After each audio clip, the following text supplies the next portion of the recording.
Yo, it's your boy Ryan, Northwest Sports Fanatics, back at you with a new video. Today is Tuesday, June 11th, 2024, with your boy Ryan and the Northwest Sports Fanatics. Make sure you guys subscribe to the channel.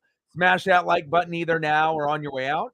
Donate to your boy if you can. Cash App $sign ORIONNWSF or the YouTube Super Chat right here. We got some MLB action this Tuesday evening. The Chicago White Sox versus the Seattle Mariners, game number 2 in the set. What an incredible matchup last night, being down 4-0 going into the 8th and finding a way to tie it up 4-4 in the 8th inning, and then in the 9th to get a grand salami out of Cal Raleigh to end up winning the matchup 8-4. They say it isn't over until it's over, until the fat lady sings, and damn right she was singing loud and proud last night. Let's cue up the music, get into the thumb, and then we'll get into the starting lineups. Let's get it.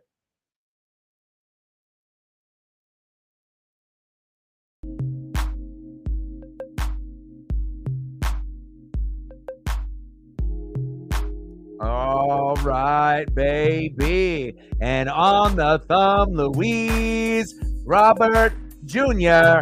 And on the right, Julio Rodriguez. Let's go into the visiting Chicago White Sox first. Leading off for the White Sox, playing left field, Corey Jones.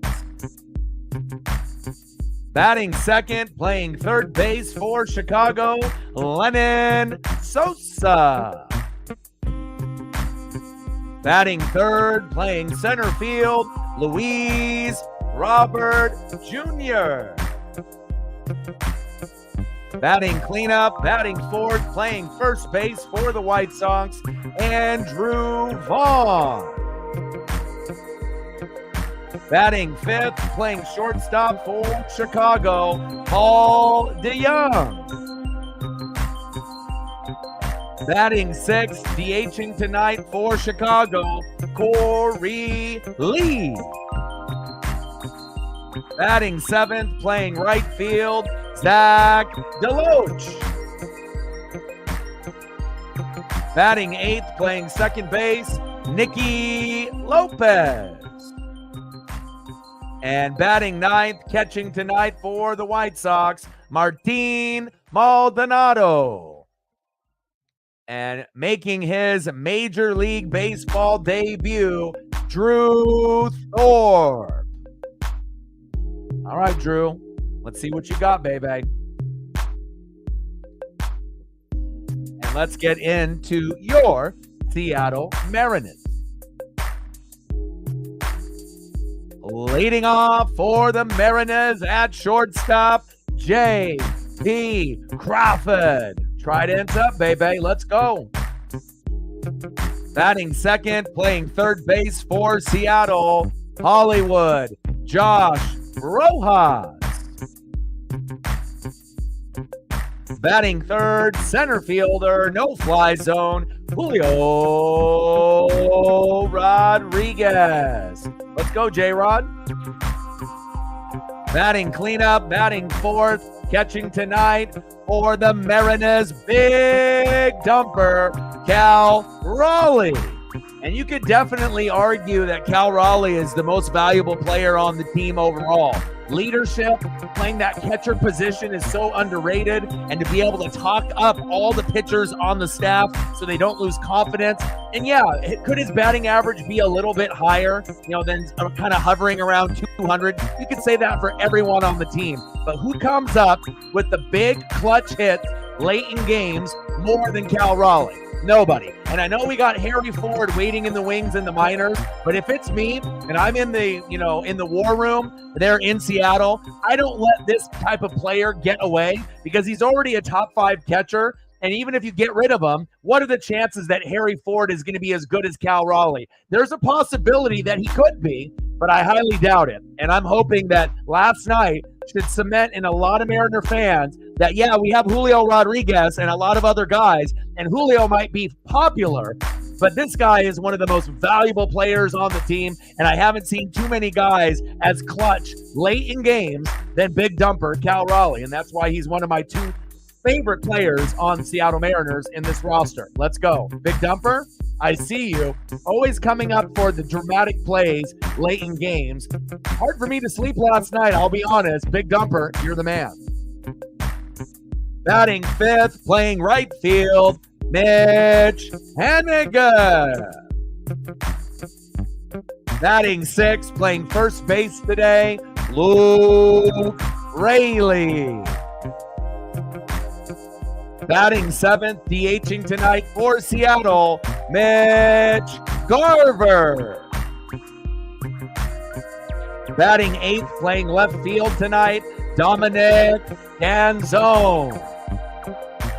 And batting ninth, playing second base, a guy that can play two ways on defense as well as offense, Brian Bliss.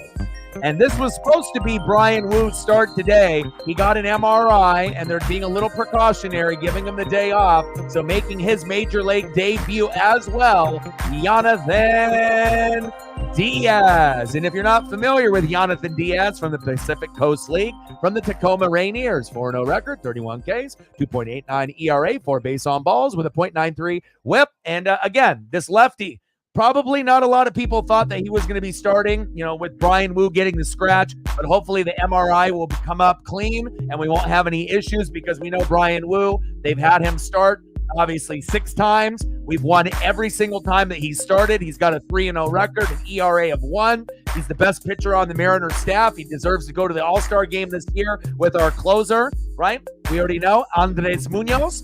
But, a little worrisome for Mariner fans because we were supposed to get Brian Woo today. But again, making his Major League debut, Jonathan Diaz, as well as Drew Thorpe. And I don't think that we've seen two guys make their Major League debuts at pitcher so far in 2024 for the Mariners in our season. So I don't really know what to expect, pitching-wise from either guy. Obviously, we're still riding an emotional high with Cal Raleigh, Big Dumper, with that grand salami in the bottom of the ninth to be able to get us that 8-4 victory. Shout out to all the people watching on Twitter/X as well as YouTube. We had over 1,800 people come through last night. We gained 12 subs as well, so that's obviously great movement. And we had an MVP in Megan, dropping a $200 dono to get the stream started off on a good note. All in all, it was a fantastic day.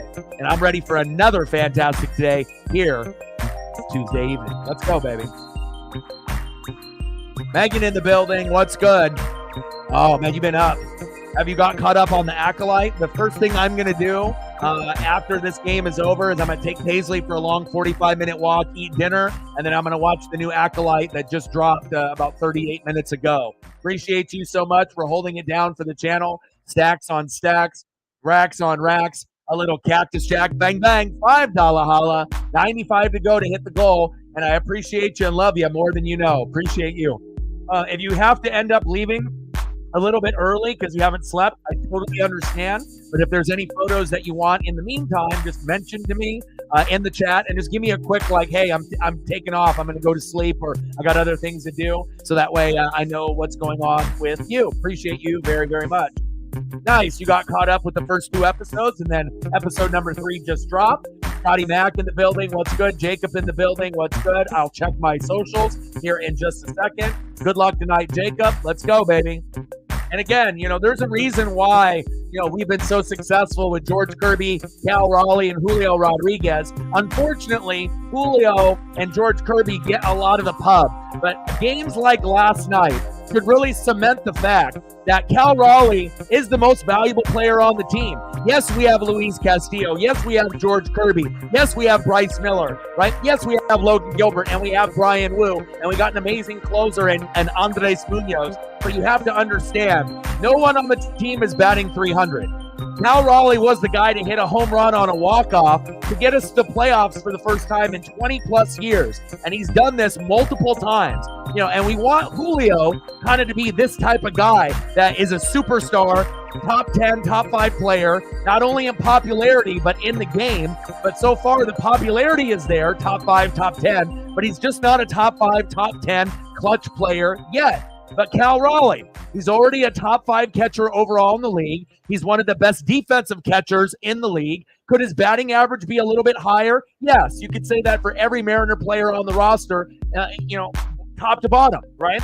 Does he strike out a little bit too much? Yes, everyone does on the team, on the Mariners. We're the number 1 strikeout team. But one thing that cannot be denied, there is not a better player on the Seattle Mariner organization late in games that comes up to be a hero more than Cal Raleigh. So for just that fact alone, with the leadership, being able to coach up the pitchers, being able to play one of the hardest positions in baseball, catcher, to be a good defender, to be a good leader, to be selfless, there's a reason why him and Luke Raley are best friends, and I'm really enjoying Cal Raleigh. And that grand salami last night will be something that I'll never, ever forget.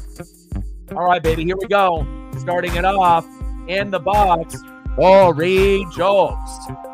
First pitch, in there for a strike. Second pitch a little bit low and outside, 1-1 count. Let me get everything adjusted here with my screens. One sec. There we go. Third pitch, popped up. Julio Rodriguez is there. There we go, no fly zone, 1 away. Corey Julks, 1 at. Next up for the White Sox, third baseman Lenyn Sosa.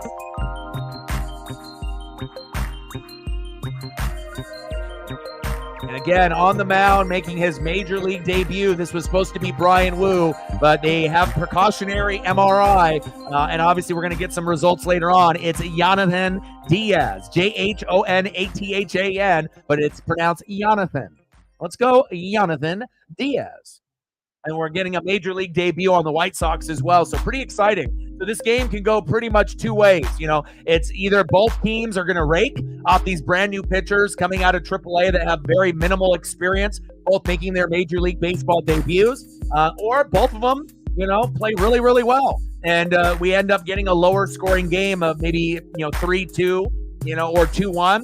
But, there's probably a good probability that it ends up being, maybe 4 or 5 runs each, just because these guys are going to be extremely nervous going into the matchup. But I hope we end up having some good pitching. We can get some hitting, some good RBIs, some good home runs. 1-2 pitch to Lenyn Sosa, pitches inside, 2-2 count. Or actually there's 3 scenarios. Either it's going to be a pitching duel, right, and it's going to be low scoring, 2-1, 3-2. Both pitchers are going to suck ass, right, and it'll end up being 5 runs or more for both teams, right? Ryan Bliss, throw to first, got him off the 1 bouncer. Nice defense right there by Ryan Bliss. Or you're going to get one pitcher that does good and the other is going to do ass.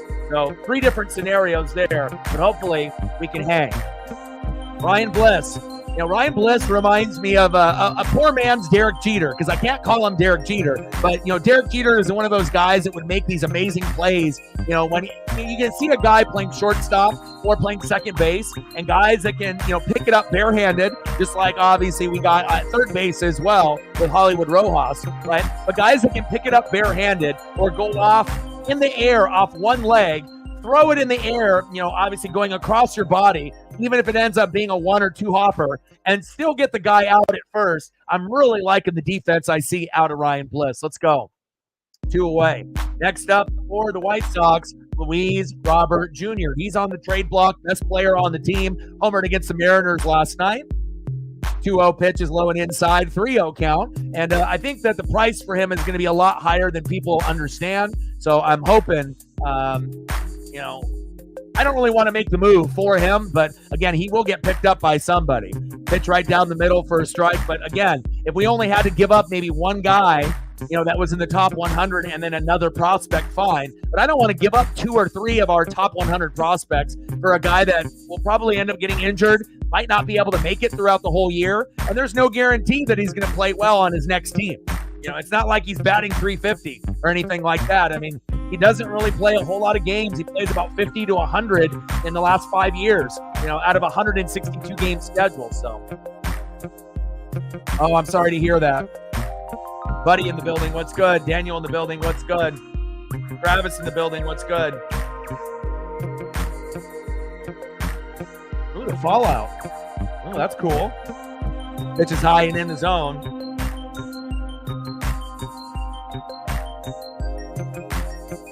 Anything specific that you want to see photo-wise before I go if you're leaving? Let me know. 0-1 pitch to Andrew Vaughn. Top foul behind the count 0-2. We got MLB debuts for Jonathan Diaz as well as Drew Thorpe. I was really hoping for Brian Wu, but again, precautionary MRI. Hopefully it's nothing too big, but hopefully we get some good production here out of Jonathan Diaz. Coming out of AAA from the Tacoma Rainiers. Pacific Coast League, baby.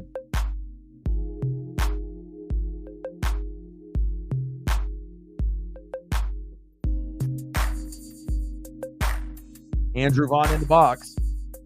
0-2 pitch to Vaughn. Popped up foul behind the plate. That one goes to a nice fan. 0-2 count. Let's go, baby. But for anyone that was on the fence, you know, and I know he's got Scott Boras as an agent, and he's always going to be pressing for more and more money. But the Seattle Mariners cannot afford to let Cal Raleigh leave. You know, when his contract is up in a few years, you know, I mean, do you really want to disrespect like one of the best catchers that we've had ever in our organization since Dan Wilson? You know, and a guy that can actually hit these clutch home runs late in games and help us win. A guy that's a leader, a guy that's selfless, a guy that isn't a me guy, he's a team guy. You know, a guy that ends up bringing that leadership to all of the pitching staff. You know, his batting average and the strikeouts are a little eye-opening. But again, everyone strikes out for the Mariners, and everyone's batting average is a little shitty, right? But at the end of the game, who do you trust more to make the big play? Guys like Julio that haven't been able to do it, or a guy like Cal Raleigh? You know, again, he's come up big, you know, game in and game out multiple times. So I'm hoping, you know, that the Mariner organization understands that, yes, we got a catcher waiting in the wings in single A, double A, triple A, and Harry Ford. But I honestly don't think Harry Ford is going to be as good as Cal Raleigh. So when it comes to that point where we have to decide to either pay the man and give him a huge contract like we did with Julio, you know, maybe not as big as Julio's deal or as long. You know, I don't expect a 10 or 15-year deal for $1 billion, right? But Cal Raleigh should be a Mariner for life. And I'm hoping that the Mariner organization, every single time where we end up being down late in games and we have a hero and Cal Raleigh steps up to the plate and ends up being that guy, you have to reward players like that. You don't want to disrespect players like that or let them leave, because we're never going to get another guy as good as that, more than likely. Big facts. I'm a big Cal Raleigh guy, and he proves it day in and day out how great he is. Love him. And again, you know, there's going to be a lot of guys that are more popular. You know, Julio Rodriguez might be a popular player, you know, but he's not clutch late in games like the same way as Cal Raleigh. Hopefully one day Julio will be, because we're going to need both of those guys and a few others like JP to be able to hold it down late in games where we feel that we can rely on multiple guys to make a big play instead of a guy just like Cal Raleigh alone. Big fact. All right, baby, let's go to the bottom of the first inning. Leading off for the Mariners, shortstop J.P. Crawford. Batting second, third baseman Hollywood Josh Rojas, already a top third baseman already in Major League Baseball for the Mariners. And batting third, center fielder Julio Rodriguez. Let's go, J-Rod. Trident's up, baby. Let's go.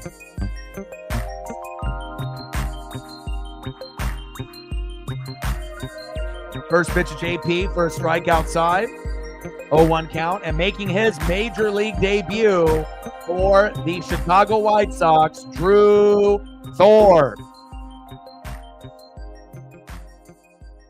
Pitches inside for a strike, 0-2 count. And shout out to Scott Servais. You know, I know a lot of times, including myself, we get on Scott, you know, for being an idiot, you know, making the wrong substitution, putting in the wrong pinch hitter or pinch runner, you know, putting in a guy like Victor Robles in his very first game late, you know, in a pressure situation to be able to try to get an RBI and then obviously grounding out into a double play. There's a lot of times, you know, where Scott will make a bonehead move, a bonehead substitution, keeping in a pitcher in maybe a little bit too long or pulling a guy too early. But to be able to sacrifice Cal Raleigh last night when he was arguing a strike three call and was about to get ejected, Scott stepped in, took the ejection. A couple innings later, we got Cal Raleigh to get in there to make that grand salami. So shout out to Scott Servais and shout out to Cal Raleigh. Little flip, one away. STL in the building, what's good? Very cool, I like it. Yeah, he signed, with the Mariners, I believe, until like 2026, 2027. But again, we do have a very high-profiled catcher. Like, there's a lot of guys that are going to be in the top 100 in the minors, but a lot of them aren't catchers. There's only going to be a handful of catchers out of the top 100, probably like 3 or 4. And luckily, the Mariners have one. But again, he's going to be used more than likely as trade bait to try to get someone, maybe even this year, to bring a guy over, like maybe even Luis Robert Jr. from the White Sox, the team that we're playing. But again, I feel that Cal Raleigh, if you weren't sold on him, up to yesterday, that should be a glaring thing, and he's not going to stop. That's going to be something that he'll be able to do. Maybe not necessarily on a regular basis, because no one's going to do that on a regular basis. But if you're looking for a clutch hitter late in the game to be able to be a hero, to be able to come up with a big RBI or a big home run or a grand salami, Cal's the guy. There has not been another Mariner player that has come up big late in games than him. Popped up. Rojas towards third base, out of play, 2 away. It's all right, Rojas. It's all right, JP. Get him next time. Next up for the Mariners, center fielder, Julio Rodriguez. Let's go, J-Rod. And the thing that I like about Cal Raleigh the most, it's not what you see on the stat sheet. It's not what you see on paper. It's about who he is as a man and a leader, and what he does, obviously, when the cameras aren't on. The guy's work ethic is number 1 on the Mariners. Luke Raley is number 2 based off work ethic, and that's why these guys are like best buddies. And you can definitely tell, the guys that work so hard, off camera, putting in that extra time and energy. And for defense, offense, leadership, and obviously being a team guy, not a me guy, not being selfish, those things matter. And I feel that, as the years go on, hopefully the rest of the fan base and other fans from other teams will start to appreciate Cal Raleigh, not only for the player he is on the field, but for a player that he is off the field. And that really matters to people like me and a lot of diehards as well. 0-2 pitch to Julio. Big swing and a miss, and there he goes. 3 up and 3 down. Good inning there, making in his major league debut, Drew Thorpe. All right. And again, the only really knocks that you could have, on a guy like Cal Raleigh is that, hey, maybe he strikes out a little bit too much. His batting average is a little low, usually batting around 200 to 220. But let's be honest, everyone on the Mariners strikes out. We're the number 1 strikeout team in Major League Baseball, and we have probably the most strikeouts out of any team within the last 100 years. So it's not just a Cal Raleigh problem. It's a fucking team problem, right? But again, even though the batting average might be hovering around 200, 220, guess what? Everyone on the fucking Mariners is batting 200 and 220. We don't have anybody batting 300 or higher on the team. So if you want to use that as an argument, it doesn't really hold any weight, because everyone is in that same boat. And if you don't believe me, look at the numbers. JP Crawford, 220. Hollywood Rojas, 268. Julio, 270. Cal Raleigh batting 206.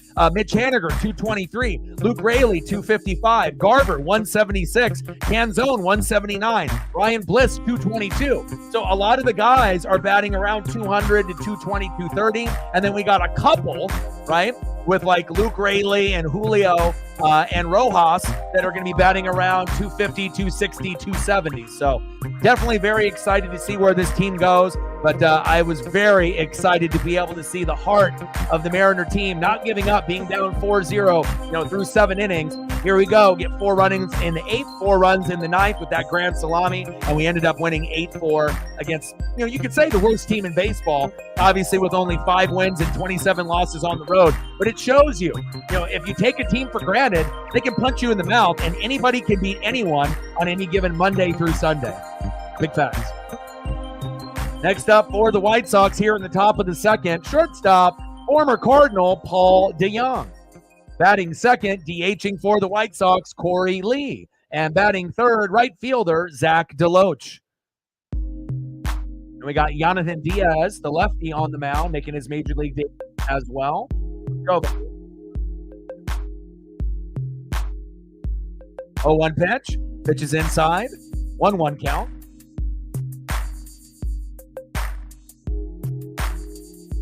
Yeah, Scott Servais did get booted last night, yesterday, and that was huge because Cal Raleigh was arguing a strikeout call which clearly was a ball, but called strike. Nice hit by DeYoung there. Nice single out to Julio Rodriguez in center field.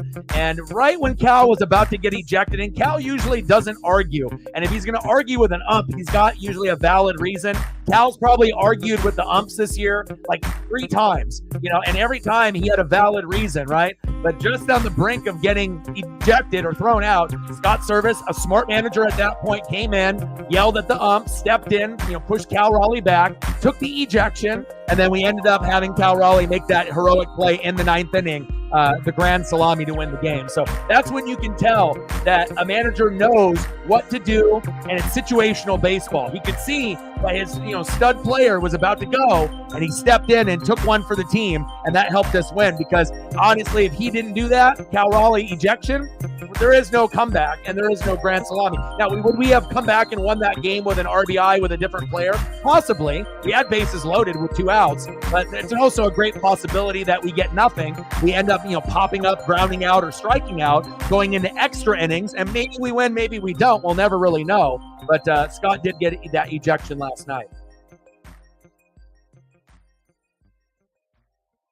I'm going to try to do, most of the Guardian games, depending on the schedule. The only time that I may or may not do one is if there's one early in the morning at like 10 or 11 in the morning.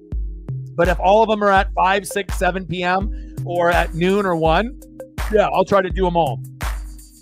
Top of the second, 0-0 White Sox and Mariners. Like, sub, donate, comment, share. Shout out to all the people watching on Twitter/X. If you have a Twitter/X account, do your boy a solid and like and retweet the live stream. It'd be greatly appreciated. And make sure you're hitting that like button, obviously, here on the YouTube side as well. Another chopper there. Corey Lee, runners on first and second. And I don't know if you've already done it already, Megan, but if you could do me a solid and like and retweet the live stream before some of the other goats come through, I'd be greatly appreciated. And we had almost 80 likes last night, which I feel that we should have probably had more than that, probably like 100. We had a lot of people flooding in late when we were down 4-0 in the 8th inning, and then we came back 4-4, and then a shitload of people, got the recommendation and then wanted to see what was going on. And then we ended up hitting over 1,800, which is a really good number, one of the highest numbers we've had on a baseball live stream in a minute. So, bunt attempt by Deloach. Throw to first. Safe. Now we got bases loaded for the brand new pitcher in the top of the second inning. Not a good sign, but again, we were supposed to have Brian Wu. He went to have an MRI, and just to be precautionary, Jonathan Diaz, he's making his major league debut, right? Being in AAA is a lot different than obviously being in the majors, and we're also getting a major league debut today from Drew Thorpe. So I would assume that both teams are going to get over 5 runs, and it might end up being a high-scoring affair, but we'll have to wait and see. But right now, the Mariners are in not a good position here. Top of the second, bases loaded, no outs. Nicky Lopez in the box. Come on, Mariners. We need a double play desperately here. Chopper towards first, foul. But again, for Diaz as well as Drew Thorpe, if they fuck up today, I think that's what's expected. They're both making their major league debut. They both are extremely nervous. They both have butterflies, So again, you may see both of them get a few Ks, throughout the game, maybe 4 or 5, But again, I don't assume either one is going to get 8, 9, 10 Ks. And if it were to happen, it's going to probably happen for the White Sox pitcher Thorpe rather than our pitcher with, obviously, with Jonathan Diaz. Top of the second, bases loaded, 0-2 count on Nicky Lopez. He's batting 185 so far here in 2024. Come on, Mariners. We need an out here. Okay, I got you.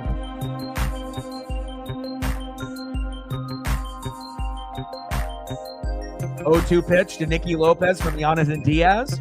Pitch is high, 1-2 count.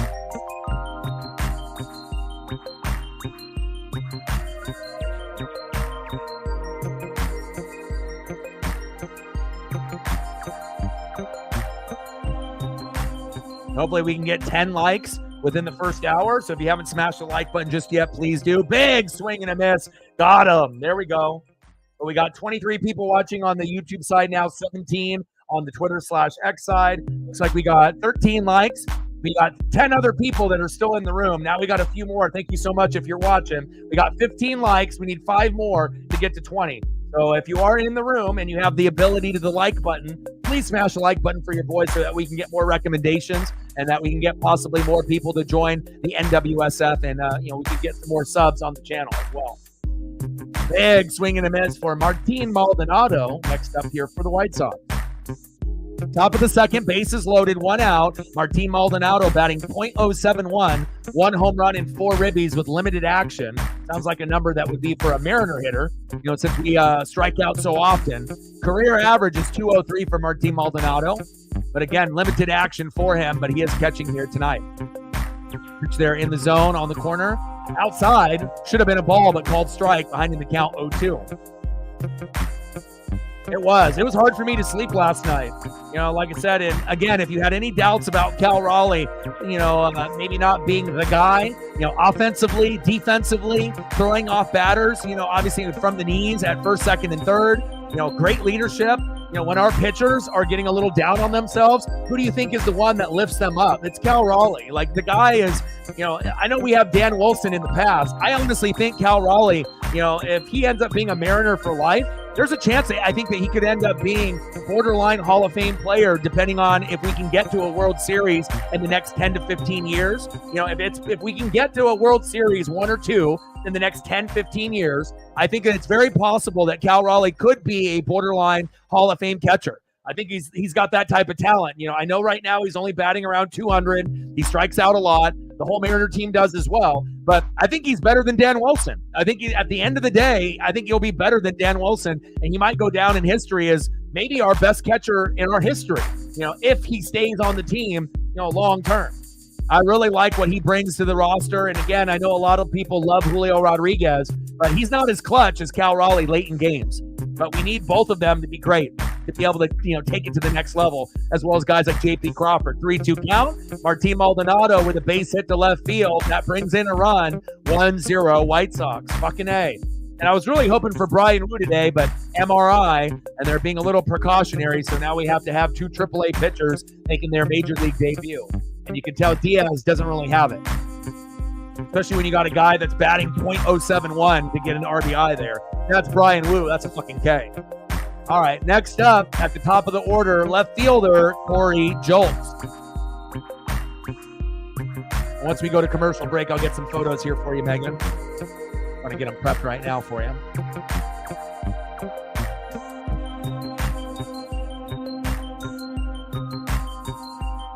We need a double play desperately here.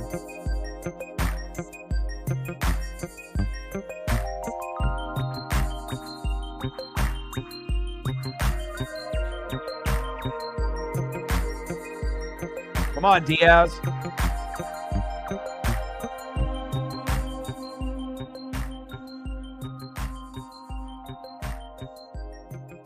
Pitch is in the zone for a strike.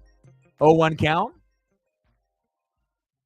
Jolks batting .278, 3 homers, 7 ribbies in 2024. Top of the second, 1-0 Chicago. Bases loaded, 1 out, 0-1 count. 0-1 pitch from Diaz to Jolks. Big swing and a miss, behind in the count, 0-2. Nice job, Jonathan. Keep it moving, baby.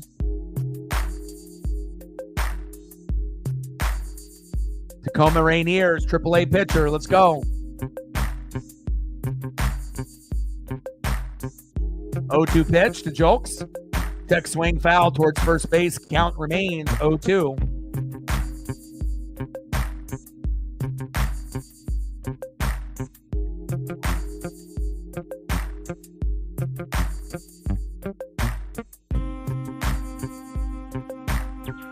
Come on, Diaz. Come on, Jonathan. 0-2 pitch to Jolks. Got him. Hell yeah. Nice punch out. Here we go. Mariner Moose comes out. Let's go, baby. Third K for Jonathan Diaz.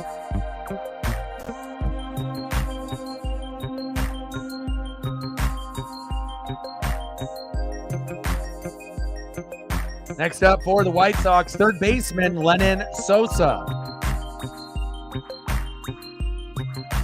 Let's go. Top of the second, 1-0 White Sox over the Mariners. Bases loaded, 2 outs. No Brian Wu today. Unfortunately, that was not something that I wanted to see on my timeline on social media, but as long as he doesn't need Tommy John or have any kind of significant long-term injury, I'll be fine with it if they just want to give him some rest. But he did have an MRI, so they're just trying to make sure that everything's okay. Sosa with a big swing and a miss behind in the count 0-2, batting .246, 1 homer and 5 ribbies here in 2024. Let's go Mariners.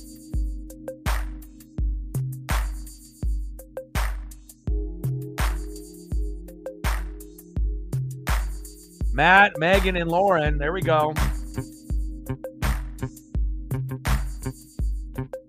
0-2 pitch. Chop foul.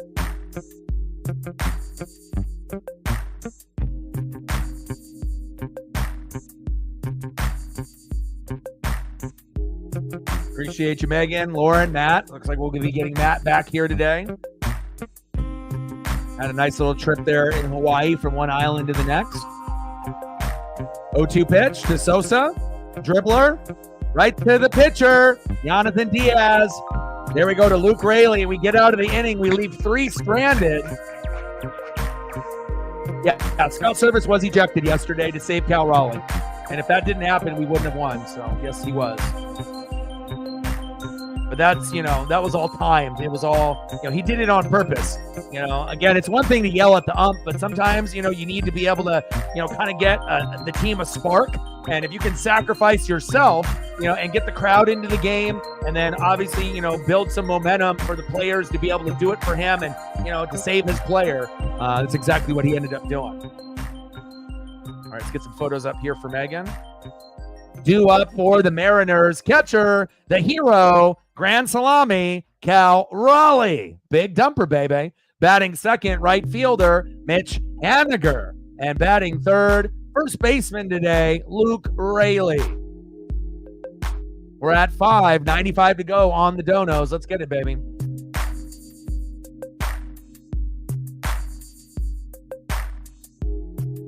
going to throw a couple photos up here for you.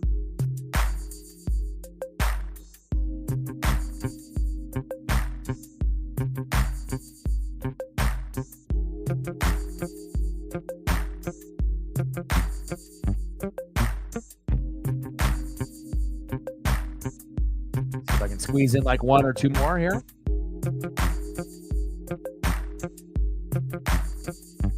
Appreciate you.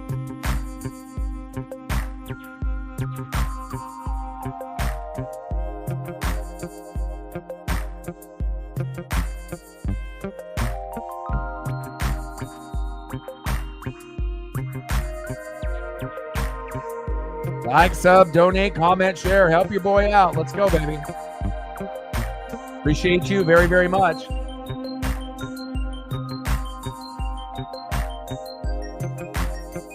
Leading off for the Mariners, big dumper, the most clutch player late in games for Seattle, maybe ever, catcher Cal Raleigh. And as soon as he ended up hitting a home run, to end up being that walk-off to get us to the playoffs in 2022, I ended up going straight to eBay and buying, a Topps Heritage autograph rookie card. And it's the only non-graded card, non-PSA or BGS card I've ever bought off eBay because they didn't have one graded at that time. And I have no regrets. Like I said, I don't buy cards of guys or memorabilia of people that I don't believe in. And again, that was back in 2022, and he's lived up to the billing, and last night was a magical night. Bottom of the second, 1-0 White Sox. We left bases loaded stranded, thank God. 1-1 count to Cal. Chopper towards first. Just foul, 1-2 count. Let's go, big dumper. You're the man, baby.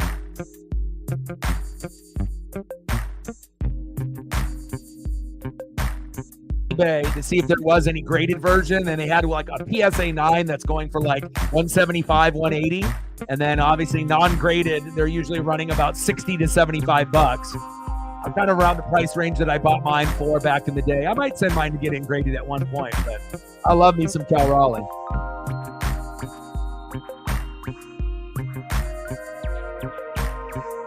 Bottom of the second, 1-0 Chicago. 2-2 count from Thorpe to Raleigh. Cal, dribbler towards first. Oh, bobbled. Run, Cal, run. Oh, just bobbled and then flipped to first base. One away. That's why you run hard to first no matter what. It's all good, Cal. You'll come up big later in the game. Next up for the Mariners, right fielder, Mitch Haniga.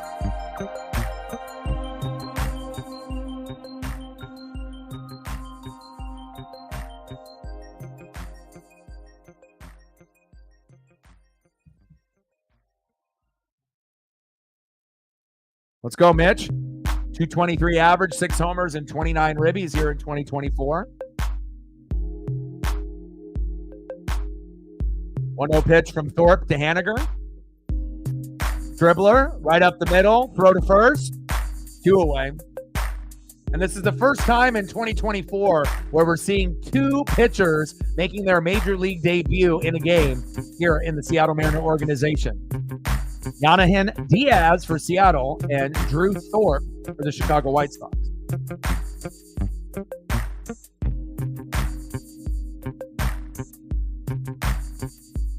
Next up for Seattle, Luke Raleigh, another hero from the game last night, and coincidentally, him and Cal Raleigh are best friends. So, they both have the best work ethic on the team, and Luke Raleigh got a huge double that brought in a run with 2 outs. And to be able to bring in 1 or 2 runs, off a bunt with 2 outs is crazy. He actually has more base hits off bunts than most people in the league, than more than like 17 or 18 teams. He's tied for first place with 5, and then he just gets a sliding double.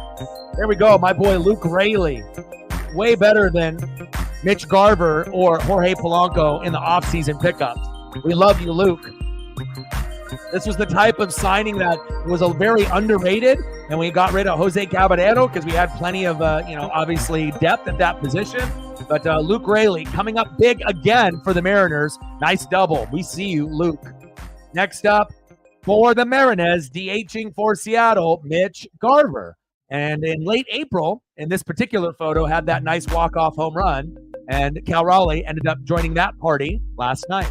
176 average, 7 homers, and 22 ribbies. But one thing that I'll say about Mitch Garver, he was ass for the first maybe 2 months, besides this particular walk-off homer in the end of April. But since maybe the last 2 weeks or so, he's been doing much, much better, in the road trip. And then obviously coming home. So obviously the batting average will start to get a little bit higher, seeing the baseball a little bit better, hopefully ending up having some more clutch RBIs, and maybe we can get a couple extra home runs here and there.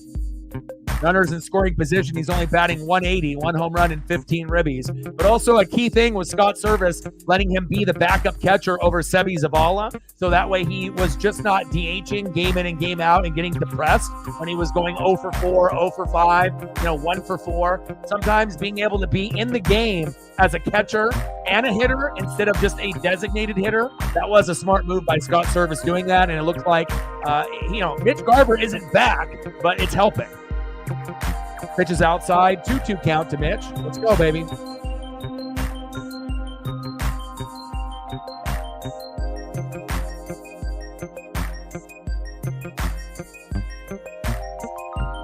Two-two pitch from Thorpe to Garver. Pitch is low and outside. Count is full. 3-2 count. So far, Yanahan Diaz, 2 innings pitched, 4 hits, 1 earned run, 1 walk, 3 Ks. And then with Thorpe, 1.2 innings pitched, 1 hit, no earned runs, no walks, and 1 K. Garver crushes that one. Foul. Come on, Garv. Coming over from the world champ Texas Rangers, but hasn't really put up the same type of numbers as he did for the Rangers last season. Come on, Mitch.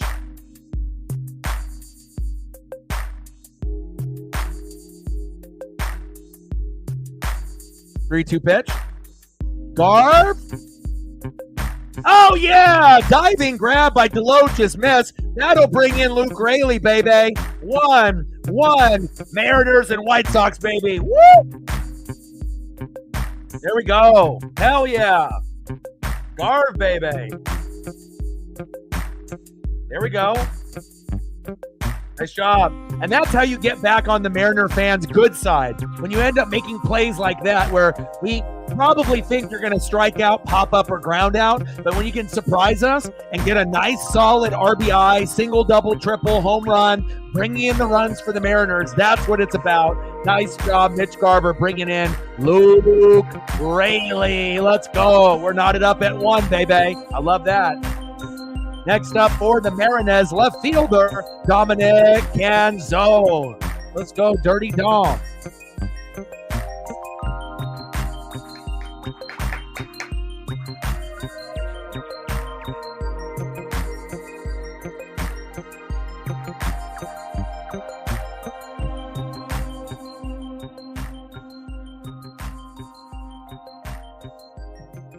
Matt is back home. He's unpacking right now. And we'll see him later in the broadcast or possibly tomorrow once he gets settled in. Pitch is outside, 1-0 count.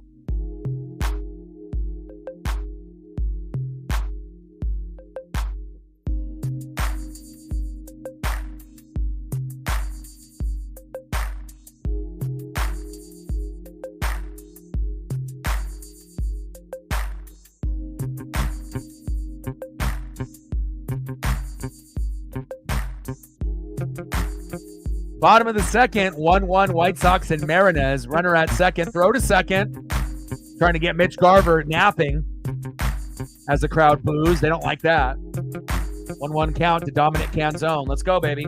Like, sub, donate, comment, share. Help your boy out. We're at 5.95 to go on the dodos. And make sure you like and retweet the live stream on Twitter/X and smash the like button here on the YouTube side. If you could, it'll help us with the algorithm and the metrics, and it'll give us more of an opportunity to get recommendations to others that are surfing the web on YouTube. We got 33 people watching on YouTube and another 30 watching on Twitter/X. Let's go. 26 likes, 4 more to get to 30. And we had 1,800 come through last night. So obviously the game got real exciting when we were up never in the game. We were down 4-0 pretty much the whole game, and then got 4 runs in the 8th and a grand salami, 4 runs in the 9th, and we won 8-4. One of the more memorable games in recent mind. Count is full to Dominic Canzone. 3-2 count from Thorpe to Dom. Runner at second. Bottom of the second, tied up 1-1. 3-2 pitch from Thorpe to Dominic Canzone. And he walked him. There we go. I like that. Let's go, baby. Next up for the Mariners, one of my favorite newbies, a very good quality two-way player that's just trying to find his footing in Major League Baseball in the majors. Second baseman, Ryan Bliss. He can defend. He makes Derek Jeter type of plays on defense, throwing to first, and he's a little undersized. When you see him on TV, he looks like he's 5'5" or 5'6", and he weighs like 160, 165 pounds. But regardless if you're 5'5", 5'6", 5'7", 5'8", and you weigh 160 to 175, bottom line, you can still be short, you can still be undersized, but they can't take away the dog in you and the heart that he has, and hopefully Ryan Bliss can deliver here today. Takes a pitch down there on the corner for a strike, 0-2 count. Let's go, Ryan.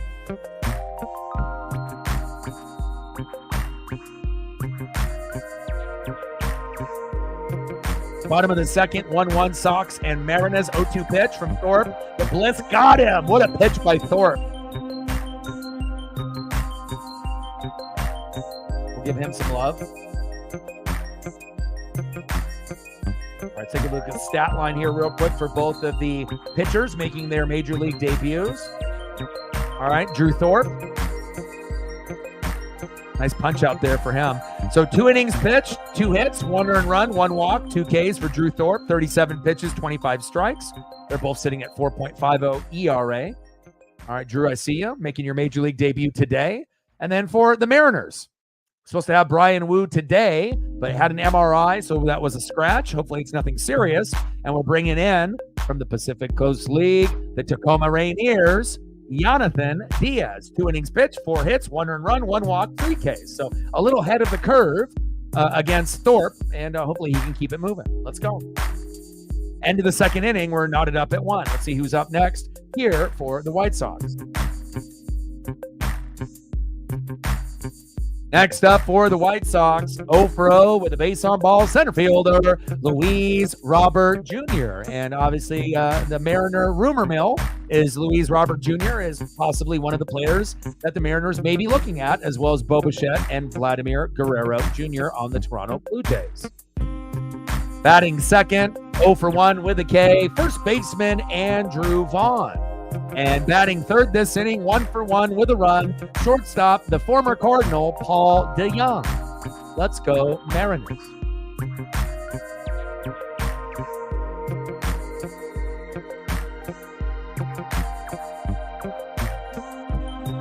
Shout out to all the people watching on Twitter/X as well as YouTube. We hit 30 likes. Let's try to hit 40 or 50 before the stream ends. Thank you to everyone that is watching. Thank you to everyone that is participating. And again, if you can't comment, or don't feel like you want to, you don't feel like donating or sharing the stream overall, that's completely fine.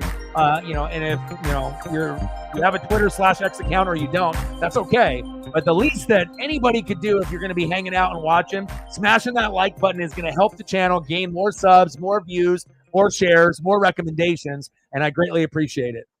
Popped up by Luis Robert Jr. Wow. Over-the-shoulder catch by Mitch Haniger. What is he, Willie Mays? Nice. One away. A little fancy out there. All right, Haniger. Nice job. Good defense. Nice over-the-shoulder catch. Willie Mays-like. Willie Mays-esque. Next up for the White Sox, first baseman, 0 for 1 with a K, Andrew Vaughn. Diaz, pitch right down the middle for a strike. 0-1 count. We're in the top of the third. 1-1, White Sox and Mariners. We're tied up, baby.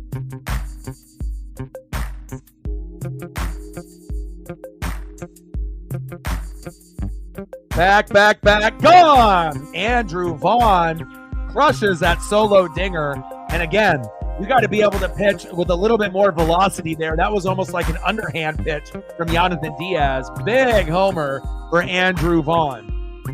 2-1 White Sox. And again, I think there's going to be a very good chance that both teams get over 5 runs, considering we have 2 AAA pitchers making their major league debut today on the same exact day. Next up, shortstop, Paul DeJong, the former Cardinal. Let's go.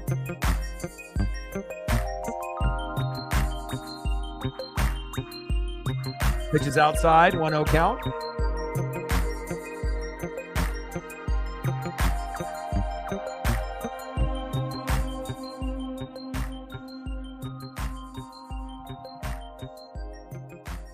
That one is chopped foul, 1-1 count to Paul DeJong. Let's go, baby.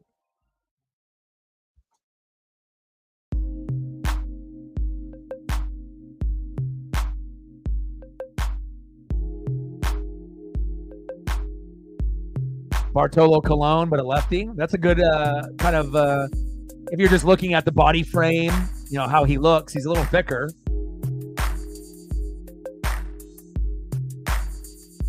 Popped up foul.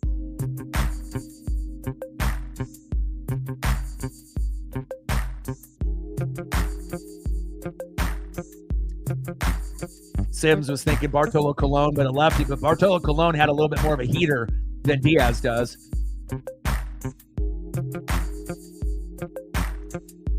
Some of these pitches that Diaz is throwing are in the 70-mile-an-hour range. And then if you're going to hang a fastball right over the plate at 90, it's going to be gone. So he doesn't really have that 95, 100-mile-an-hour stuff. I mean, he is a AAA pitcher making his debut. He just has to be able to hit his spots and hit his location.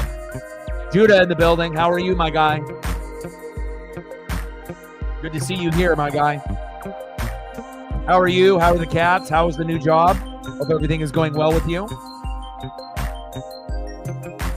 2-2 pitch to DeJong. Crushed. Back. Gone! Golly. Another home run. Golly. Andrew Vaughn with a solo dinger. And Paul DeJong with a solo dinger. If this is Brian Wu, this is not fucking happening. Next up for the White Sox, DHing for Chicago, Corey Lee. 3-1 White Sox.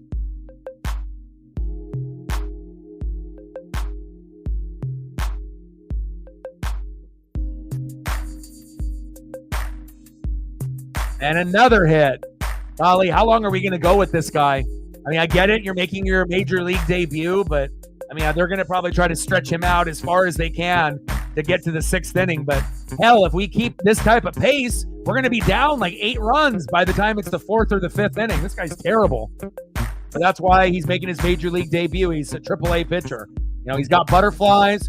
He doesn't really have a whole lot of heat, and he's getting fucking rocked.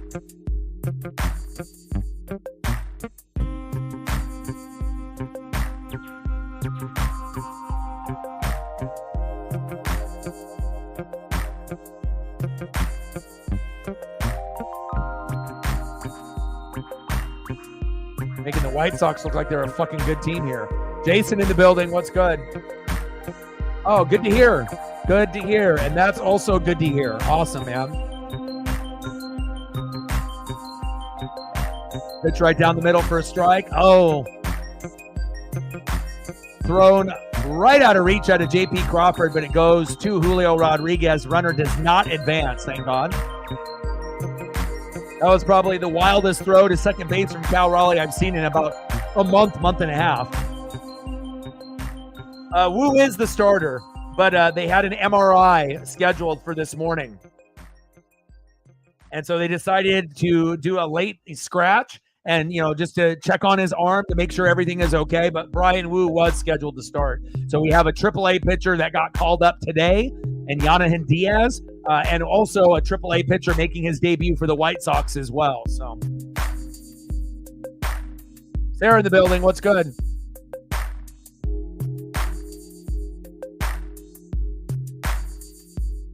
Yeah, because we wouldn't be down 3-1 if Brian Wu was pitching. I mean, 6 starts, we've won all of them, 3-0 record, ERA of 1.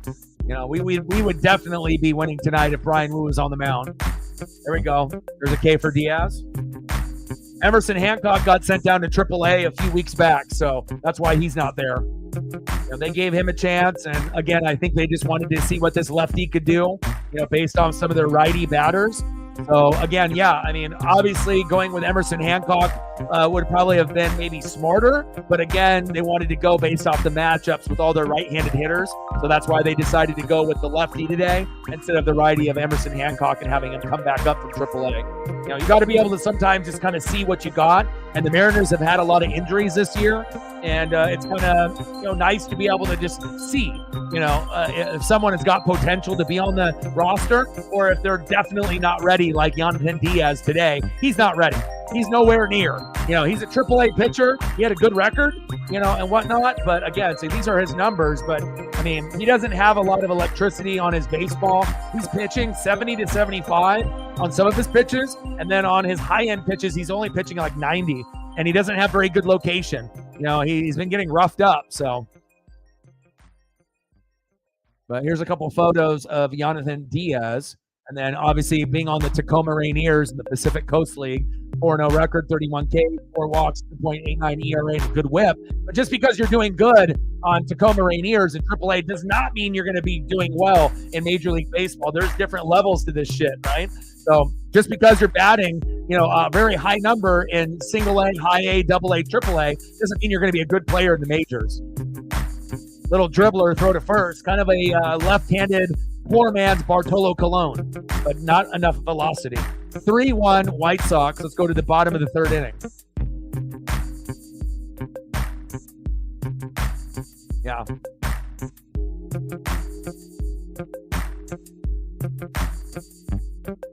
But also going with a lefty and seeing what he has, I think that was a part of it too. But hopefully Brian Wu doesn't have anything serious going on with that MRI. Hopefully it's not negative. You know, it's negative. There's no cleaning up with the scope, nothing inside cartilage, no Tommy John. Like, hopefully everything will be fine. But a little disappointed that, you know, we couldn't go with Brian Wu today after that miraculous comeback there with Cal Raleigh.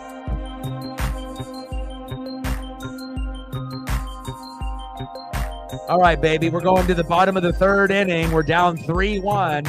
Leading off, 0 for 1. Shortstop, J.P. Crawford. Army in the building. What's good? How are you? Batting second, 0 for 1. Third baseman, Hollywood Josh Rojas. And batting third, 0 for 1 with the K, center fielder, no fly zone, Julio Rodriguez. Trident's up, baby. Let's go.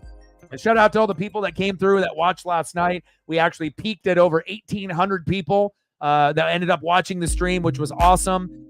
We ended up getting more likes in the stream than we have in a minute. I think we still could have gotten to 100, but again, sometimes you have a bunch of looky-loos on YouTube and Twitter/X that, they just want to watch, but they don't want to really help, especially if it's their first time watching.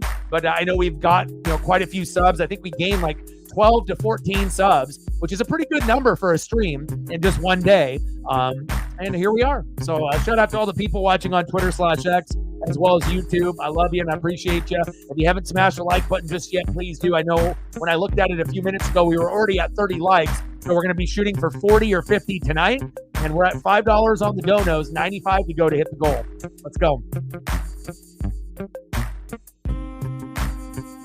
Boss man, even if we don't sweep them and we win 3 out of 4, it's probably better to say that, to not be greedy, and again, if you end up saying, hey, this team is one of the worst teams in baseball, the worst team, and again, sweeping them, possible, of course, but again, you just don't really know what kind of pitching, starters, mid relievers, closers, and what type of hitting we're going to have. So, realistically, could we sweep this team? Yes. But if we just say 3 out of 4, that might be better for the sports gods, and then maybe we'll end up getting the sweep. But, very good chance that we're going to be able to win 3 out of 4.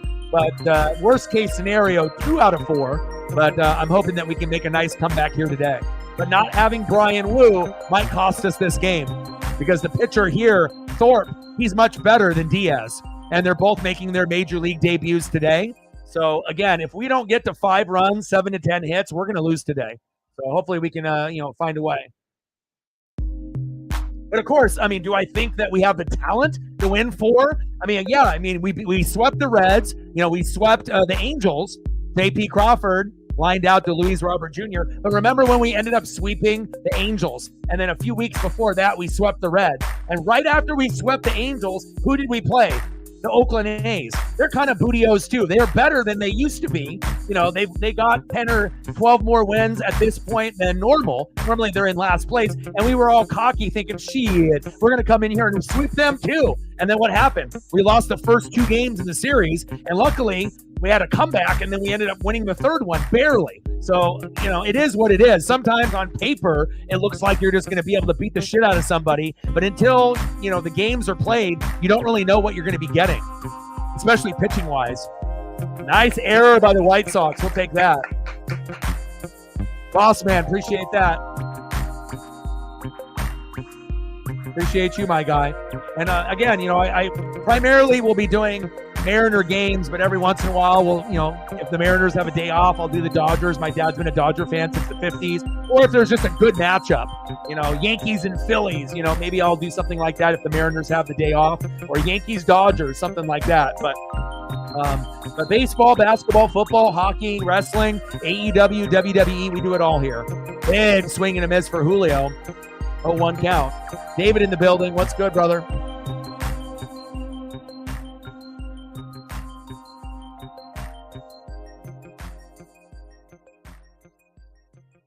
Come on, Julio. 270 average, 5 home runs, and 25 ribbies. Big swing and a miss. Swinging that garbage against a AAA pitcher, Thorpe. Come on, Julio. I've never seen a superstar player chase so much in his first 3 or 4 years in his, blossoming career. This is his 3rd year, and he's still doing the same old dumb shit that he was doing in his rookie year. And you can tell that he doesn't watch tape and he's not, putting in the extra work. Again, you can hit BP and you can hit batting practice. I want him to be able to get the iPad, and actually do some research and some recon, watch some film on the pitchers that are pitching to you. And I honestly think that if Julio were to do that an hour a night, every night after every game, he wouldn't be batting where he is right now. He'd be much better. But again, most players don't watch film like that. You're going to get players watching film more on the football side, but not as much on the basketball side, hockey side, or baseball side, unfortunately, unless you're a GOAT. And if you're a GOAT, you're going to do it. But again, that's something that he's going to have to do internally, and also if we could end up getting some better hitting coaches, maybe getting Griffey back in the building, Ichiro, Edgar Martinez, getting some guys that are legends and well-respected to kind of help Julio out to stop being the fucking hero and playing hero ball with every swing, trying to hit a home run. Just get a base hit, right, and move guys over. Double play, sliding into second, got him. Julio safe at first.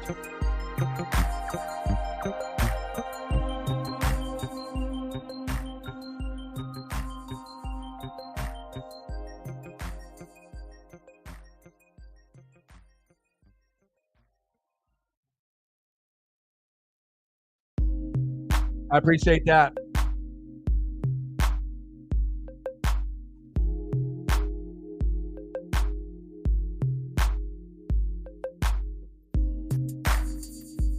I think we will. Again, they're one of those teams that as soon as you guys overachieved a couple years ago and made the World Series, even though you guys didn't win, you put everybody on notice. And so now it's not just Braves and Dodgers. You have to add Philadelphia to that list. And they're very entertaining. And, some people, love Bryce Harper. Some people hate him. I never hated him. I always thought he was a great phenom with Mike Trout when they first came in. And I like him on Philadelphia rather than being on the Nats. So, and if you guys ever do win a World Series, he's going to be a big reason of that and your pitching staff with like Nola, Suarez, and all the other goats that you guys have. Pitches outside to Cal Raleigh, 2-0 count as Julio goes down. Come on, Julio, get your shit together. Next up, big dumper, Cal Raleigh. And you could argue right now that Cal Raleigh might be the most valuable player on the Mariners for a number of reasons. Leadership, being able to talk up the pitchers when they get depressed, being able to be a clutch hitter late in games better than anybody else. Julio steals from first to second there. I thought he ended up getting out there as I was looking on my other screen. But just a guy that is selfless and a guy that has great work ethic, like with Luke Raley as well. And, when his contract is up, a few years from now, yeah, Harry Ford, he's obviously waiting in the wings, but I highly doubt Harry will be as good of a clutch player late in games as Cal. And again, if you can't reward a guy like Cal Raleigh in a couple of years, if he continues to get better and better defensively, strikes out a little bit less, gets that batting average up. But again, everyone on the Mariners strikes out. We're the number one strikeout team. We have no players batting 300, so everyone strikes out a lot. His batting average is around 200, which is not good, but a lot of guys are batting around 200 to 220. We only have like 2 or 3 that are batting 250 to 270. Those like Rojas and Julio and one other. So, it is what it is, but I really appreciate what Cal Raleigh brings, and I know he's got Boras as an agent, but if you're not going to reward a guy like that, who the hell are you going to reward? You already gave Julio the big money, right? But again, he doesn't come up big in clutch moments late in games. You know what I'm saying? Cal Raleigh is one of the best clutch hitters we've seen in this generation. Fan interference. Cal Raleigh with the double. Nice job, Cal. 3-2 White Sox. Nice RBI, baby. But I don't want to get rid of Cal Raleigh. Like I said, out of all the players on the team, Julio and Cal are my 2 favorite. And Cal's just one of those guys that will continue to get better and better and better. But the main reason I like him is the stuff that you don't see on camera. It's the other stuff, the leadership, and everything else that he brings, the work ethic, and being able to talk up the pitchers when they're getting a little bit depressed, and obviously getting better and better defensively, from the knees to be able to throw guys out at first, second, and third. It was a little wild in his rookie year, but he's much better, in his second and third year, and I continue to see him getting better and better.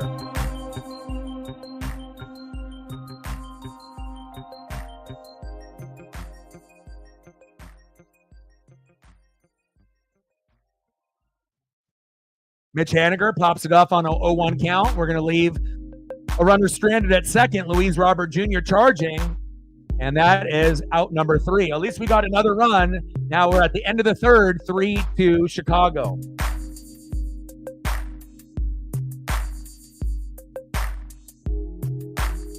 But the thing is, when Cal Raleigh, was talking about the front office, he was being honest, and he was saying what was actually true to his heart and what every fan is thinking. If you're 54% in and you're not spending the money, look at the teams that spend the money and they end up going a little bit further. I get it. You don't want to spend Shohei Ohtani money, but he was saying what everyone else is thinking, right? And again, you have to respect a guy like that. You don't punish a guy like that. Maybe the front office, some of them didn't want to hear it, but they know it was true. So again, if you're not going to reward a guy like Cal Raleigh, who the hell are you going to reward? Who else are you going to give big money to? He is the most deserving guy down the road to be able to offer, a contract. And we don't need to give him a Julio-sized contract. I'm not saying that, but I want to see Cal Raleigh as a Mariner for the rest of his career. I don't want to see Harry Ford, leave our organization either. We could end up having both. One could DH, and one could end up being, the everyday catcher or vice versa. But Harry Ford might end up being a trade piece, this year or next year. We'll have to wait and see. But again, I don't think that we're going to get anybody better, than Cal Raleigh. He's already a top 5 catcher. And honestly, is Harry Ford going to be better than Cal Raleigh? I doubt it. I think he'll be good, but I don't think he's going to be as a clutch of a hitter. He's not going to have the same type of leadership. I don't think he's going to have the same type of work ethic. I think he's going to be a phenom player, but I don't think he's going to be better than Cal Raleigh. And that's my opinion. Like I said, I've been watching him every single game from his rookie, in 2022. And, again, everyone's going to have their own opinions on the players on the Mariners. But again, there's certain players that should be a part of this organization while we're good for this 10 to 15 year stretch as we're trying to go to a World Series for the very first time in our organization's history, right? And the 3 guys that should be a part of it are George Kirby, right? As far as guys that we brought in our own system. George Kirby, Cal Raleigh, and Julio Rodriguez. Those are the 3 guys that we had, the 3 amigos, in 2022. And we need to make sure that those 3 guys are on the roster moving forward if we want to be able to make things happen. So, but for me, I don't give a shit how much we have to pay Cal Raleigh. I would rather pay Cal Raleigh than let him go. And again, Harry Ford, he might be able to have a better batting average, right? But I don't think he's going to give you those extra intangibles of leadership and, those other things that you don't necessarily see on the stat sheet every single day. And the human that he is, then they're going to end up doing the Jay Buhner buzz cut, night. And who's the one player that decided to be able to sign up for it? Him, So again, there's a lot of things where obviously he probably didn't want to shave his head and whatnot, but it's all about sacrificing, for the team and the unity. And like I said, there's not a lot of guys that I have seen, that check off so many boxes, and the main, negatives, strikes out too much, batting average too low. But you could say that for any player on the Mariners. Throw to first, 2 away. And again, I think that Ford is a guy that, like you said, Army, he could play multiple positions. You could end up putting him at catcher. You could have Harry Ford at backup catcher, DH. You could end up moving him around to third base if you wanted to. I totally agree. And that's for someone that actually watches the minor league players. Because a lot of these Mariner fans that see like Bo Bichette, Vlad Jr., and Luis Robert Jr., they know nothing about the minor leagues. I can tell because they haven't watched or they don't even know any of the names of Lazaro Montes or Harry Ford or Emerson. Like, if you're not watching highlights or games, of these guys in the minors, you have no idea. And again, I know they're minor league players, but again, when's the last time the Mariners had one of the best farm systems in Major League Baseball, 8 in the top 100? We've never had that. So, we have to keep that in mind. Sosa, Haniger, there we go. But also, catcher is one of the hardest positions to play overall. And again, Cal Raleigh was probably a top, 10 to 12 catcher in his rookie year, then went to maybe top 10. And now I feel that he's top 5. And, is he going to make mistakes? Sure. Is he going to be on his knees and try to throw a guy stealing second and, have an error once in a while? Of course. It's going to happen. He had a wild throw today, went back to Julio, but the runner didn't advance. But again, the only really knocks you can have on Cal Raleigh is that he strikes out too much and his batting average needs to be better than 200. But if you look at the rest of the team, he's pretty much doing what everyone else is doing. They're all batting around 200 to 230 for half of the team. And then you got 3 guys that are batting slightly above 250 or 250, 260, 270. Julio, Hollywood, Josh Rojas, and Luke Raley. So again, of course we want everyone's batting average to go up. We don't want to strike out as much, but name one other player, in the last 20, 30 years, not, with Ichiro in that particular generation, last 20 years, right? Who's been more clutch late in games that have made more memories for Mariner fans than Cal Raleigh? I'm waiting. You know what I mean? Like, you had Griffey way back in the day. You know, you had Edgar Martinez. You know, Ichiro, obviously, in that new generation coming in 2001. But, you know, you had Nelson Cruz, Robinson Cano, where they paid all the money. Didn't work out. You know, but again, if you're looking at guys that are coming in within the organization, guys that we're drafting, guys that we're building up in our own system, you know, I haven't seen a player that has made more memorable clutch plays late in games to help us win than Cal. So again, whatever the money amount is, pay him. And I want him to be a Mariner for life. I will be super disappointed in a few years if they decide to let him go, because are you really going to find someone better than Cal Raleigh on and off the field? I highly doubt it. This is our one chance to do the right thing, right? And make sure you keep your guy there instead of letting a guy walk like Adam Jones and then having him go to the Orioles and be a fucking all-star. We've seen too many players the Mariners have given up on, and they end up doing big things on other teams. I don't want to see that happen with Cal. Well, as far as hitters are concerned. But again, you know, Seager was good, but I mean, he didn't hit a home run walk-off to take us to the playoffs for the first time in 20 plus years, or you know, hitting big grand salamis or walk-offs to help us win, you know. But the thing is like, you know, with Seager, can you name one specific big play that all Mariner fans will remember? I don't think so. Like, he's made plays, but not anything significant that anyone can really remember. You know, there might be a few diehards that, May, you know, 19th to 2012, he made this particular play. But I mean, let's be honest, many people, you know, I love Seager too. I thought that him and Felix are the two players that I wish that were on this team now, because King Felix never got run support, just like the pitchers that we have now. And I thought that Seager, we already know Corey is the better one, but Kyle, you know, he was Mr. Everything. And if you look at like the top 10 lists of Mariners and like what they were able to do, he's probably one of the lower name guys that produced a lot more than people realize. Look at his hits, look at his RBIs, and look what he actually did for the Seattle Mariners while he was here. Stud. I absolutely loved him. And I think you could argue that Seager might be one of the most underrated Mariners of all time. You know, because I think a lot of the people didn't really appreciate him while he was here, and we were shitty. We never made the playoffs. We were always losing, you know, many games. So we never really got to experience wins on a high level with him. Luke Raley with a K. One away.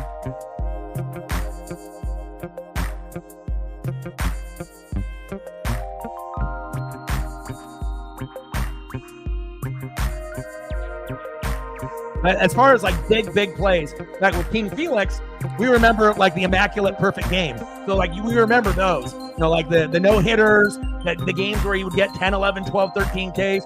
So you could probably say for a pitcher, definitely King Felix. But as far as a hitter is concerned, we haven't really had too many, you know, that have been able to come up big for us in games. And, you know, when we were shitty, Seager was the guy. Number one, I agree with that. And Felix was definitely the guy as a pitcher. And just imagine if we actually had run support, or if we had a better supporting cast, you know, with King Felix and Seager, maybe something could have magically happened for us at that time. Bottom of the fourth, 3-2 White Sox.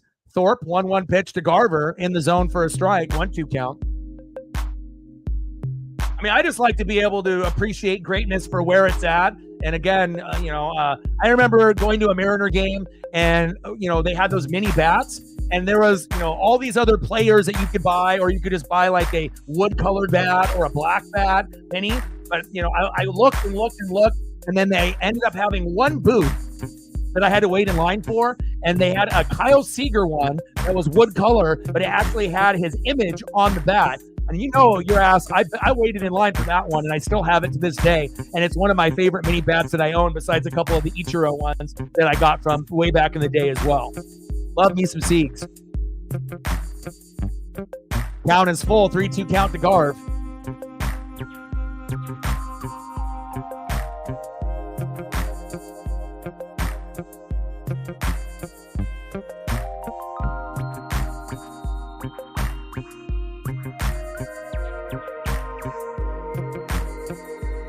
That's a walk. Castillo, Winker, Suarez, right? Castillo and Suarez were pretty solid. Winker was kind of a miss. And then obviously with the move that we did for Seawald and getting Rojas, Canzone, and Edgar Bliss. Bliss is a part of that too. So we got 3 potential guys that are starting out of the 9 in the lineup. So that's the first trade that you can blatantly say that we won. Because last year when it happened, we thought, oh, what are we doing? We had Seawald and Munoz, but we couldn't really hit either. But we didn't really know what we were getting out of Dominic Canzone or Rojas, filling in for Eugenio Suarez, and then now as of late with Ryan Bliss. But it's the first trade that the Mariner organization made that we actually won, and we're getting significant impact results. And it could be better for Dominic Canzone. It could be better at times. Rojas was hot early and he's kind of fading now. Hopefully he'll get back on track. But, Rojas was like the kind of Jared Kelenic of the team last year in the first 60 games, where we only had one guy batting over 300 and really only one solid player that was consistent. And that was Jared Kelenic in the first 15, 60 games, and then he kind of faded. Same thing with Rojas. He was good for like the first 20, 30 games, and then, had 350 batting average, 340, 320, and then it's kind of fading, but he's getting better. And then now with Ryan Bliss, he's got a little baby Derek Jeter to him, obviously defensively, being able to jump off one leg, very athletic, even if it goes off a one hop or two hop to first base. I like what I got from Ryan Bliss on defense. And then he's just trying to find himself as a player. But again, for a guy that's, looks like he's 5'5" to 5'8", maybe 165 pounds, he doesn't have a whole lot of, power in the arms, but he'll surprise you. And I think that if we give him time, he'll get better and better. I would rather have, young guys like Locklear and Bliss, rather than necessarily Ty France or Jorge Polanco. I already know what I'm getting out of those guys. And of course, Ty France is more valuable than Polanco. But again, sometimes it's a blessing in disguise when guys get hurt, and then you can get the newbies to come in to see what they can do. 2 away, Dominic Canzone walking away. He can't believe it.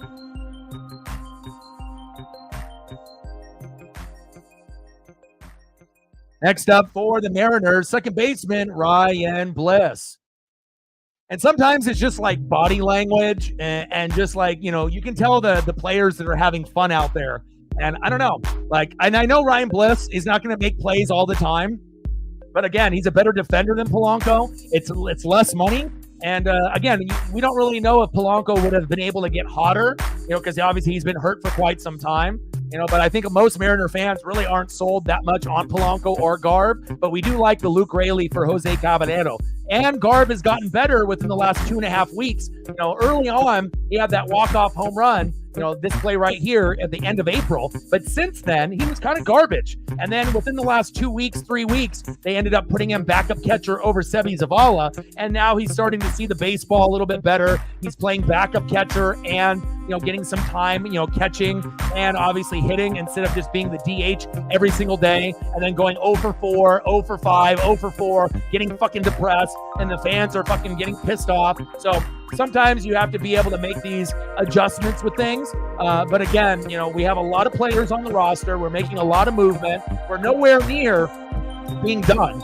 And I feel that, we're a top 10 team, but if we keep, slowly getting better and better and better, pretty soon we're going to go from top 10 to top 8 to top 6 to top 5. And then hopefully one day, in the near foreseeable future, pitching gets better, bullpen gets better, hitting gets better. We bring up some guys from single A, high A, double A, triple A, make a good trade without, trading away the whole farm system. At some point, it is realistic to think that we could be a top 3, top 4 team in a couple years. We're not there yet. Especially being the number 1 strikeout team in baseball, and we have no 300 hitters, bullpen kind of stinky. A lot of our starting pitching is a 500 record because we're not getting run support or they're not hitting their spots, except for Brian Wu, 3-0, ERA of 1, but we have to see if he's going to be okay. But the potential for the Mariners is great. Big facts. All right, we got the left-handed Bartolo Colon here, Jonathan Diaz, except he's not as good as Bartolo Colon, doesn't have that same kind of heater. But hopefully we can find a way to get a little bit more production and we can come back in this game. 5 runs, 7 to 10 hits is what's going to take to win this.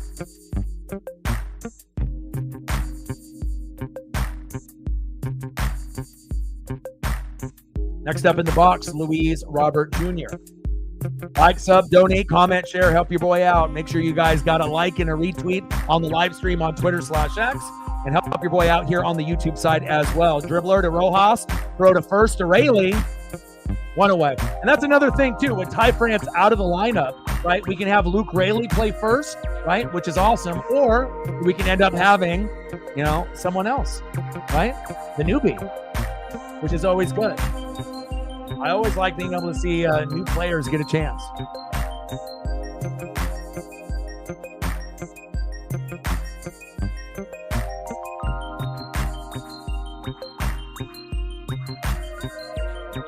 I like Tyler Locklear too.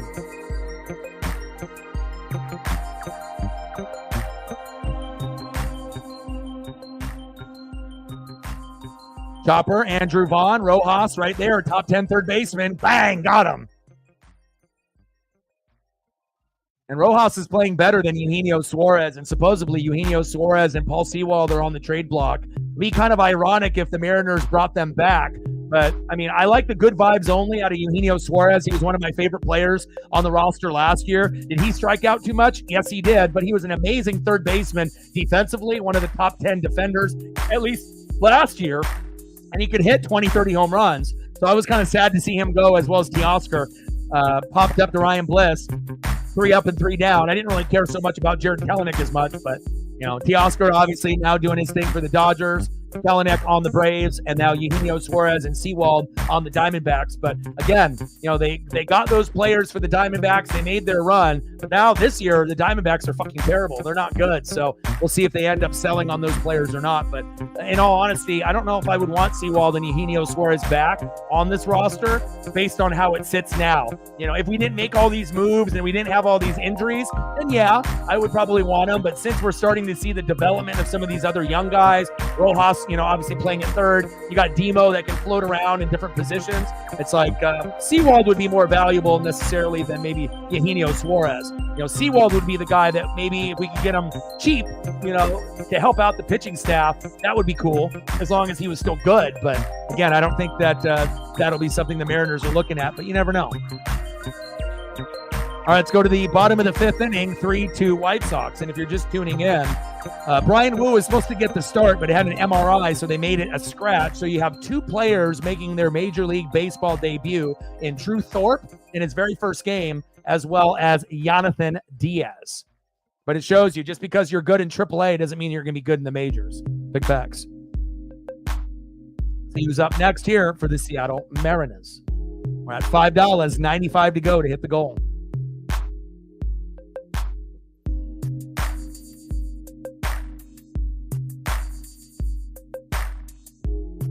Next up for the Mariners, 0 for 2, shortstop, J.P. Crawford.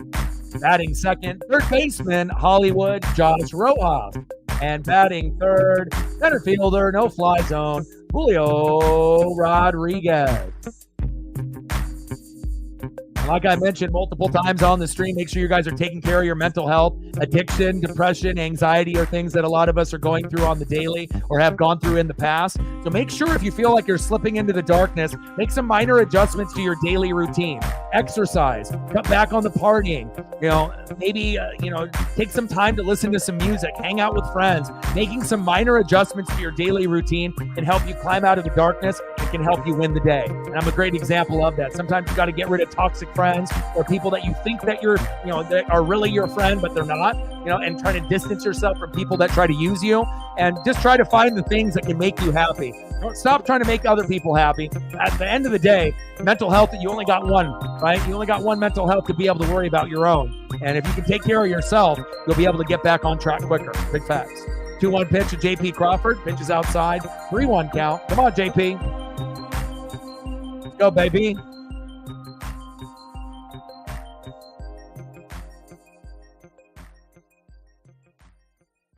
Francesca in the building. What's good?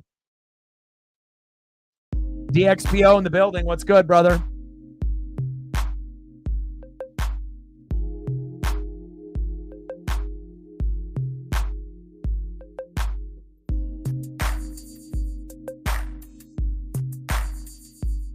Wow.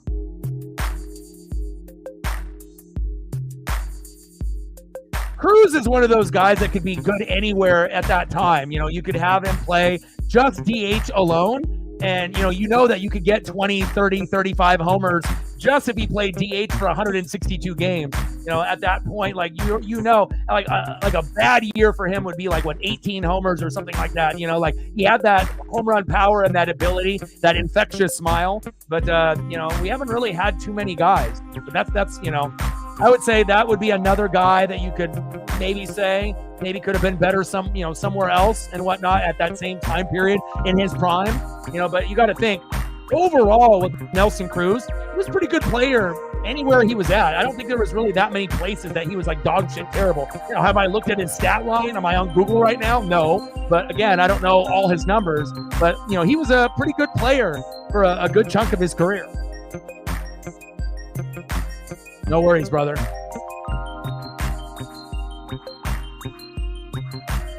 Well, I'm just saying, based off big plays, where Jeter would make, athletic plays off 1 foot, going off, in the air. So that type of defensive player, that's what I meant.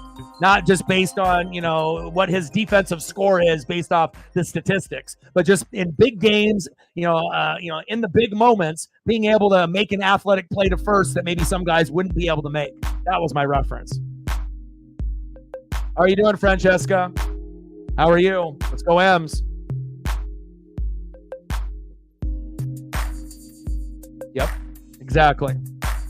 And I know there was plenty of players that were better than him overall, but I'm just saying, like, when you think about guys making athletic, one-footed plays in the air that were still able to throw to first base before the runner tagged, the bag, one of the first people that I always think of is Jeter making those athletic plays. 3-2 pitch to Rojas.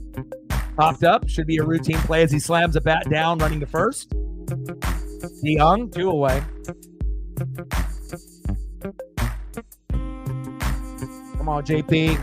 Come on, Hollywood. Next up, center fielder, Julio Rodriguez, 0 for 2 with a run and a K. Let's go. Try dance up, baby.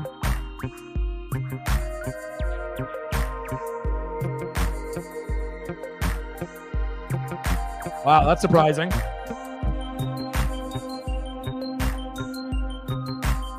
Oh, I hope you feel better. Yeah, Ozzie Smith. But the thing is, with Ozzie Smith, we know about the backflips, but is there like one particular throw or moment that you remember from Ozzie? I mean, Ozzie was just doing it almost every day.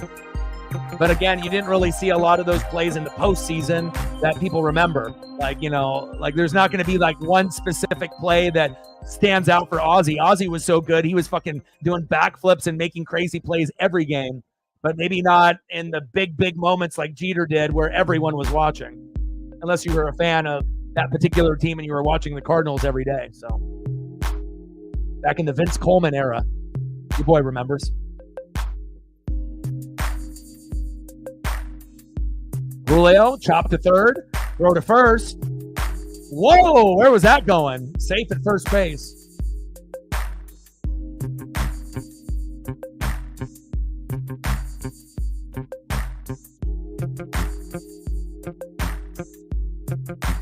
This is 100% true too as well, and I've learned that. I've had 2 long relationships of 7 and 8 years that were fucking terrible. It might have been good for like the first year or 2, but sometimes people get comfortable with each other even when things are terrible.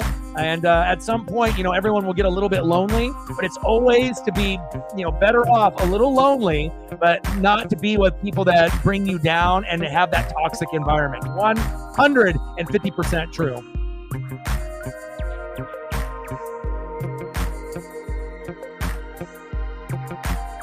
Oh, I'm sorry to hear that. Feel better.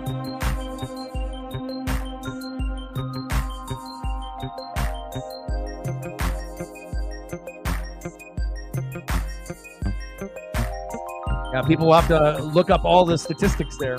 Obviously, we remember that 2001 season like it was yesterday. Anytime you can win 110, 115, or trying to get to 120 wins out of 162. I mean, think about that. If you won 120 games, that means you would only have 42 losses. It almost seems like impossible nowadays, but you will see teams from time to time get 100 to 117 wins. And even 117, 116, 115 seems almost unreachable to most teams. Next up in the box is big dumper Cal Raleigh.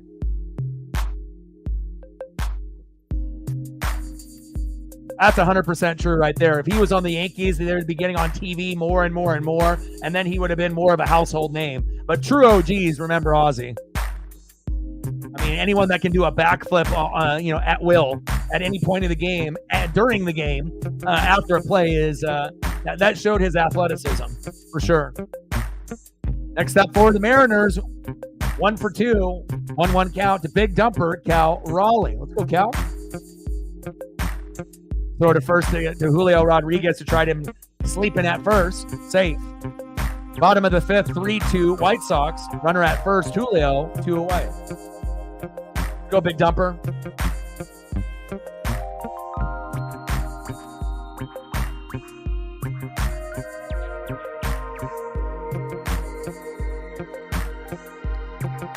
Safe.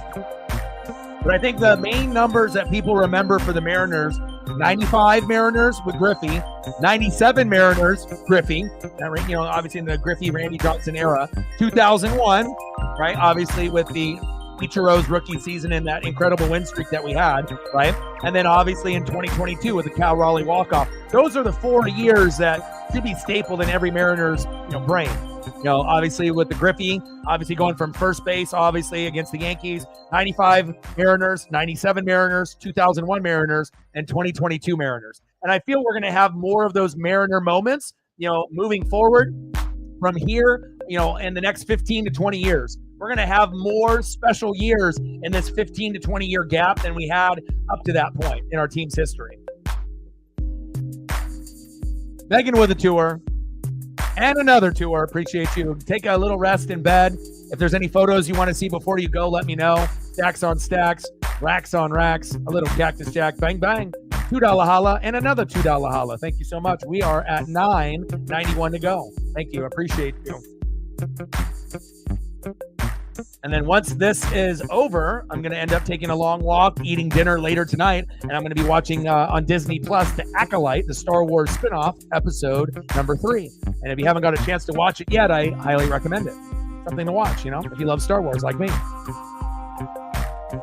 97, there we go. Army is on it.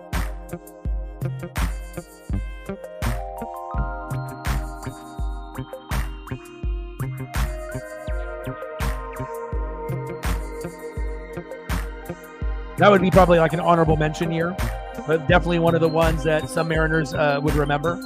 I think a lot of people remember when Felix won, like a Cy Young, but they don't remember what year it was, And again, we're talking about maybe like, years that we made the playoffs and had those big significant moments. 95 slide, 97, 2001, 2022. And then there'll be a few other years that we remember where we were pretty good. But, to not make the playoffs in 20 years, I mean, we had a lot of years of misery. A couple good players here and there, like, Felix Hernandez and Kyle Seager, but not enough. Throw to first, got him. Fucking A. I'm enjoying it too. I mean, like I said, you're going to have people that are critical, that like Star Wars, or don't like Star Wars. They love it or they hate it. Or you love the old school stuff with Harrison Ford and like Chewbacca, but you don't like the stuff with like Natalie Portman, or vice versa. Or you love those, but you don't like the spin-offs like The Mandalorian and Obi-Wan and all those, like the Boba Fett. But for me, if it's anything Star Wars, I'm going to love it. I'm that hardcore of a fan. I collect the toys and the memorabilia. So I really get juiced up and I get excited when something new comes out. And then I'll make the judgment call, after I'm done watching it, how good was it? Would I rewatch it again, or am I only going to watch it that one time? And that really will determine what I think of it. If I want to rewatch it again, like the Fallout series that came out, that might be one of the best crossovers from a video game to a series. If you haven't watched Fallout on Amazon Prime, I highly recommend that. That one's a 10 out of 10. And again, we had X-Men 97, 10 out of 10. That was on Disney Plus. And then we're going to have some good stuff coming out here very shortly. House of the Dragon Season 2, The Boys Season 4. I think they're going to make one more season, Season 5, and call it quits. And then my favorite, The Bear, based off obviously that restaurant kind of vibe, drama / comedy / a little bit of everything. That's going to be amazing, and that's going to be at the end of the month here in June as well.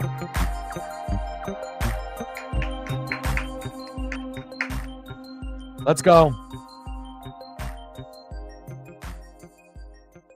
Yeah. I mean, even if you didn't play the video game, like I said, I've never been like so shocked on how good a series was when people were, because they did the Halo one, and that one wasn't very good, obviously, compared to what they're getting with the Fallout. But the Fallout one is so good, a lot of people rewatched it again. Some people rewatched it like a day later, like Megan's watched it like 5 billion times already. And you want to be able to have that anticipation where you're like, man, I hope this one goes like 4, 5, 6, years, as far as series, different types of, different episodes to be able to look forward to in the future. You don't want it to end after just like one season or 2 seasons. Like, when you do it right and you do it well, you want it to go 5, 6, 7. Corey Lee with a little dribbler out there to left field.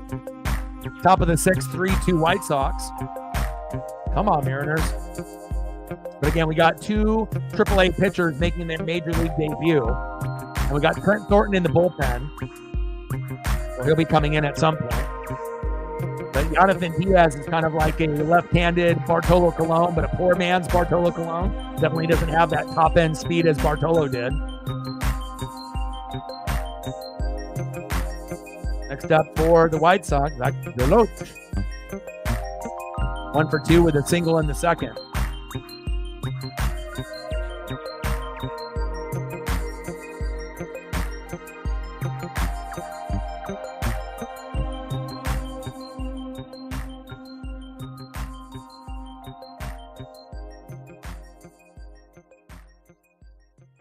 Go M's. Throw to first, safe. Top of the 6th, 3-2 White Sox over the Mariners. Runner at first. Brian Wu was scratched. If you're just jumping into the stream, MRI. We'll decide to see what's going on with him. And we have 2 AAA pitchers making their debut here tonight. Deloach. Julio. Got him! What a play by Julio there. There we go. Good defense by Julio Rodriguez. Good awareness there.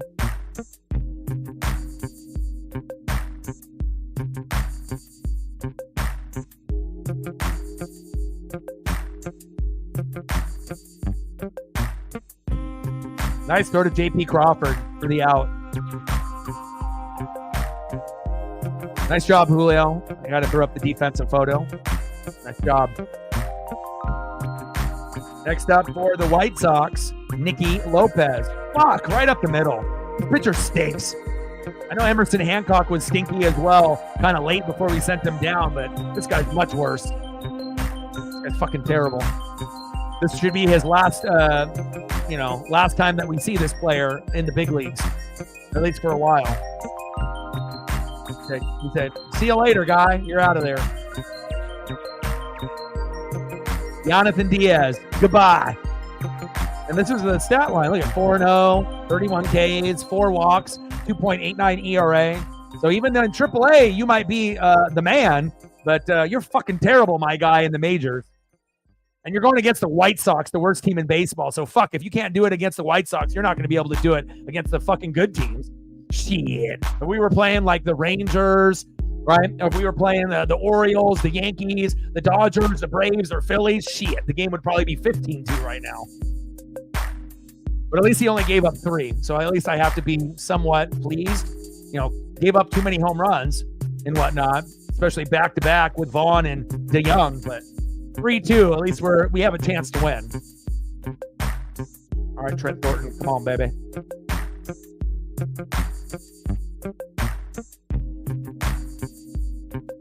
Hopefully we get the good Trent here today.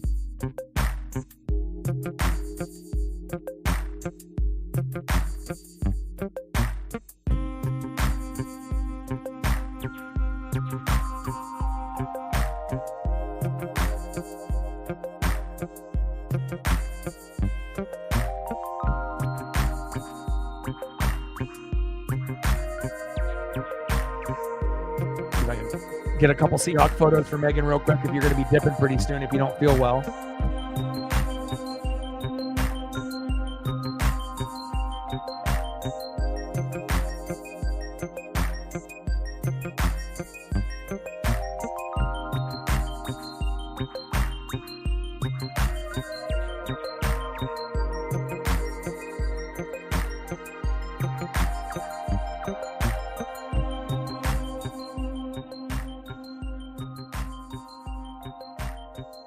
Appreciate you.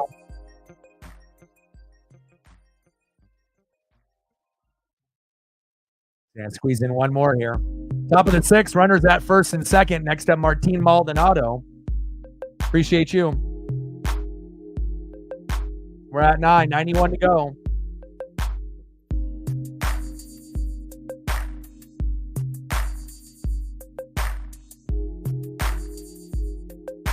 Next up in the box, Martin Maldonado.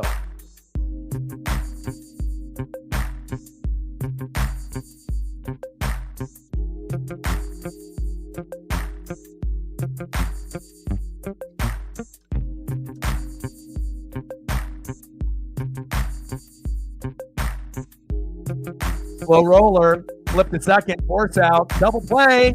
Got him! Wow. There we go. Ryan Bliss, nice job. PJ in the building, what's good? No problem. And I'll get you more throughout the week, especially with your very generous $200 dono last night. You know, everything kind of fell into place last night. You know, we ended up getting that huge dono from you. We had a huge dono day, ended up with almost 220 after the stream ended. Had 1,800 people, gained 12 subs. And not only that, we were down 4-0 getting our ass kicked. Came back to 4-4 and then hit the grand salami with Cal and ended up winning 8-4. So it was a magical day yesterday, and I'll get you, a few more photos throughout the week. Obviously, same time, same place, Wednesday night, 6:30 Pacific against the White Sox, and on Thursday as well, 6:30 Pacific. So we'll be grinding it out pretty much every day. Well, they did an MRI on Wu, so again, it's they're trying to be precautionary, and they should. I mean, you got to think, Luis Castillo, George Kirby, Bryce Miller, Logan Gilbert, they all got 500 records. They don't really get a whole lot of run support, right? Brian Wu deserves to be in the All-Star game this year. 6 starts, we've won all the games. He's 3-0. He's got an ERA of 1. Everyone else's ERA is 3 or 4. So again, if you're talking about guys that deserve to be in the All-Star game that need to be protected, Brian Wu and Andres Munoz. Those are the 2 guys that deserve it. Now, Julio might end up getting invited by the fans or for the home run derby, but he doesn't deserve to be there, and I'm a Mariner fan through and through. He's one of my favorite players, but let's be honest. I mean, he doesn't deserve to be there, but he'll probably end up having a visit, so.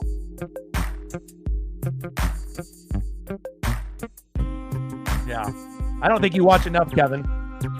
There's no babying Wu. He's our best pitcher on the staff. And it's not even close. He's got that swagger and that vibe. And again, if he's injured, to start the last 2 seasons and he's missed the first month and a half, you have to be cautious. There's a reason why we didn't trade him away for Logan Gilbert, because we could see the potential. There is no babying. I don't know how deep of a Mariner fan that you are, but a lot of us in this room have been watching for 20, 30, 35, 40 years. So again, a lot of us have been watching since the 80s or even before that. So, you got to make sure that you protect your investment. And especially if Wu goes down, I mean, what are we going to do? Bring in Emerson Hancock or fucking this Diaz cat? He fucking stinks. We want to make sure that Wu can last throughout the year. If Wu can last throughout the year, he can go to the All-Star game. He'll be in the Cy Young consideration for, the American League. And, again, he's much better than the other 4. The other 4 have more name recognition. But if I had the game on the line and I could choose any pitcher out of the staff, it would be Brian Wu 10 out of 10 out of these guys that we have this year. Yeah, because have you seen how many people have fucking Tommy John? Come on, my guy. You see how many guys that have already had Tommy John. And again, it's like, this isn't back when I was a kid in like the 80s and 90s where you could be like Nolan Ryan, a fucking alien with a bionic arm, pitching all 9 innings and having 5,000 strikeouts and pitching from inning number 1 to inning number 9 with no bullpen. That's how it was back when we were growing up. Now these guys will get pulled in the 6th or 7th inning. And Brian Wu, yeah, you might only have 60, 70 pitches because he's fucking striking everybody out. He doesn't need to go 90 pitches because he's not throwing a bunch of garbage. He's throwing heaters and he's getting guys out. So you have to look at it from that different type of mindset. You have to make sure you're protecting your investment. Bottom of the 6th, 3-2 White Sox, 2-1 pitch. To Haniger, did he go? No, he did it. 3-1 count.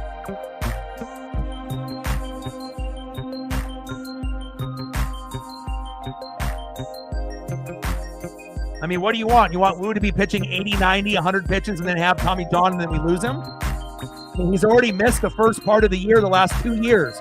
Now, if that didn't happen, then maybe they wouldn't be so cautious. But when you're supposed to be the number 5 pitcher and you miss, the last 2 years, at the beginning of the season for like a month and a half, there's a reason why people do things. It's not like they're like, oh, Brian Wu's the 5-hole pitcher. Let's only have him pitch 70 on the pitches and then take him out. There's a reason for everything. Obviously there's going to be a pitch count, out there for many teams. And it's a pitching league now, not a hitting league. You got to make sure you're protecting your players, especially the best ones.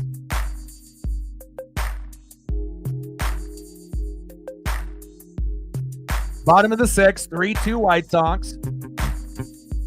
3-2 count to Mitch Haniger. Anderson in. Got him. There goes Haniger. Went away. Come on, Miach.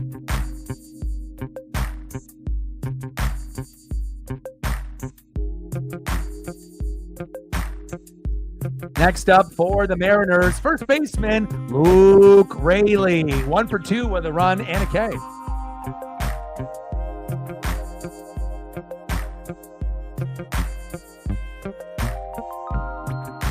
I think it's a combination of things. I think it's the pitch clock. I think the velocity, and then the way that the game has changed, with no shifting. Obviously, there's many things that these pitchers are having to adjust to. And again, it's very difficult to be able to throw top-end speed game in and game out, even if you're resting every 4 or 5 days, and to be able to make it throughout a full season. And again, the pitchers are under so much pressure. To be able to hit the zone, to be able to get 8, 9, 10 Ks, to be able to pitch all the way to the 6th and 7th inning. So I think there's a number of factors: genetics, diet, the pitch clock, no shifting. There's a lot of different reasons why I think a lot of these guys are getting hurt nowadays. But again, there's not really one significant stat I think that stands out that why guys are getting hurt or why we're seeing the players play the way that they are. But obviously the pitch calm, the pitch clock and the no shifting, I feel that's part of it.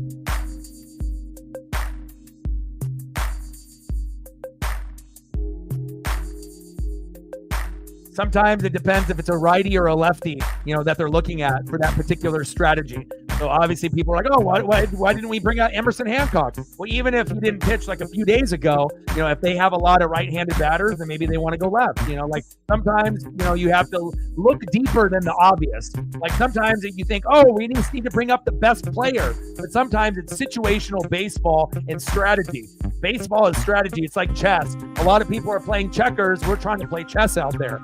And so, sometimes you have to look past the obvious. Things in baseball and in life are not always black and white. Sometimes there's a gray area, and you have to be able to look outside the box. But the problem is most fans don't, and they just want to be able to have it black, white. This is what it is. The baseball, it's situational baseball. That's why we, get mad with Scott Servais a lot of times, because he puts the wrong pinch hitter in, puts the wrong pinch runner in, keeps a pitcher in too long. But he made a good decision last night by getting thrown out instead of Cal Raleigh, and he won the game for us.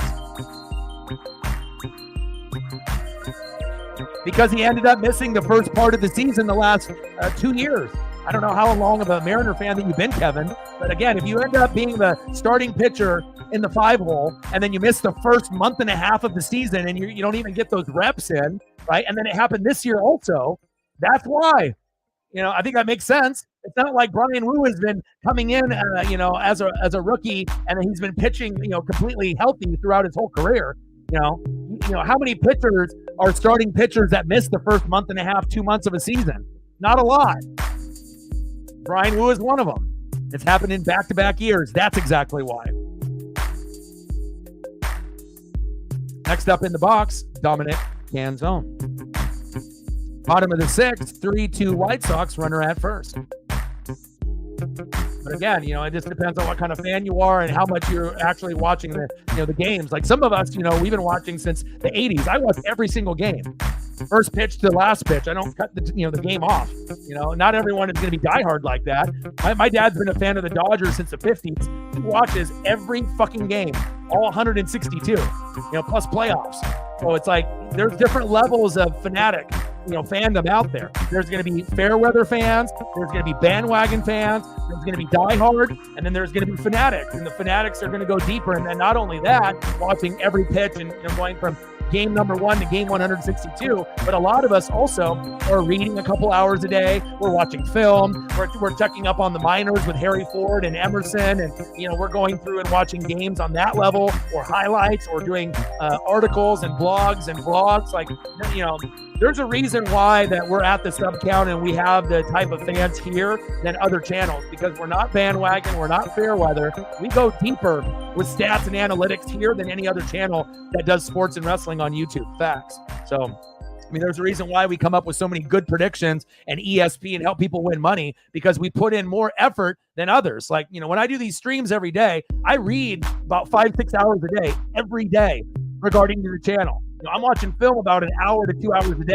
I guarantee a lot of y'all favorite YouTubers that are out there, they're not doing that.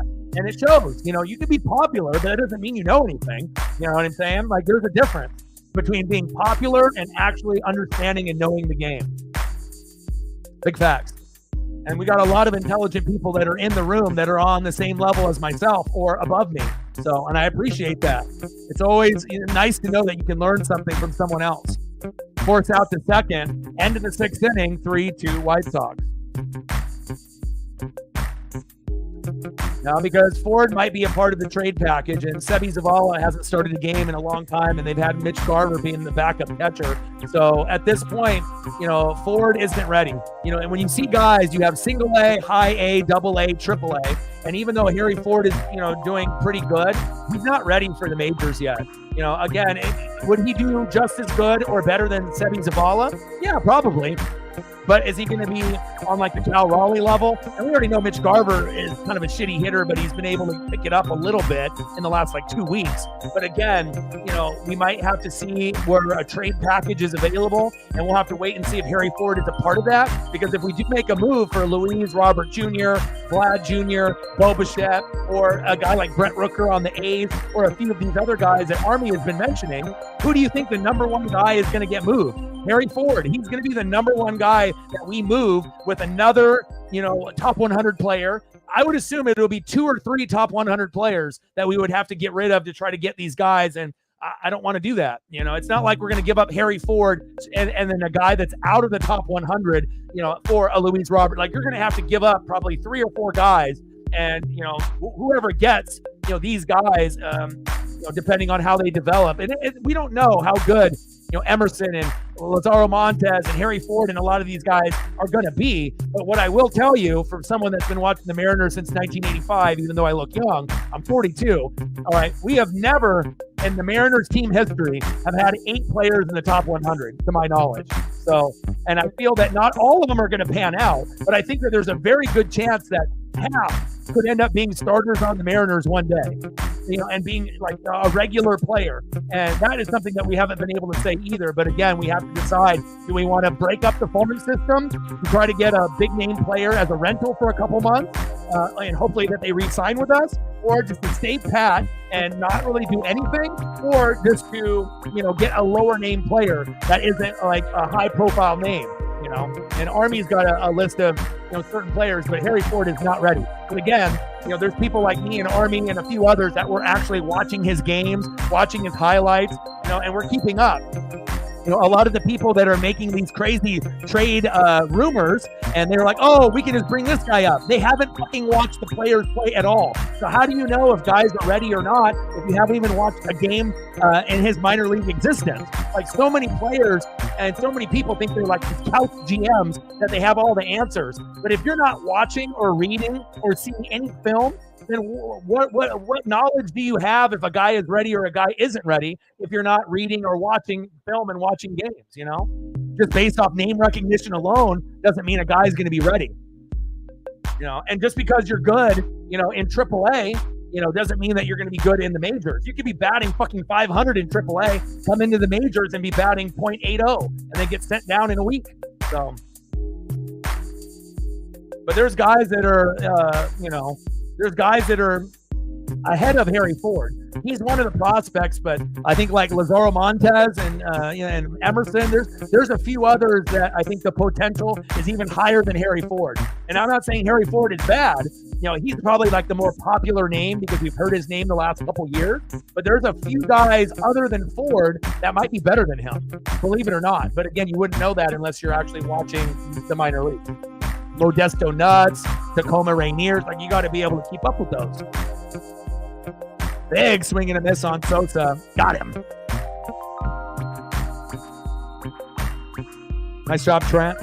Top of the seventh, 3-2 White Sox. Next up, center fielder Luis Robert Jr. But I don't want Luis Robert Jr. I don't want Vlad Jr. I don't want Bo Bichette. I don't want him. We're going to give up way too much for him. It wouldn't be what would make us win. And, like I said, people think, oh, he's such a good player.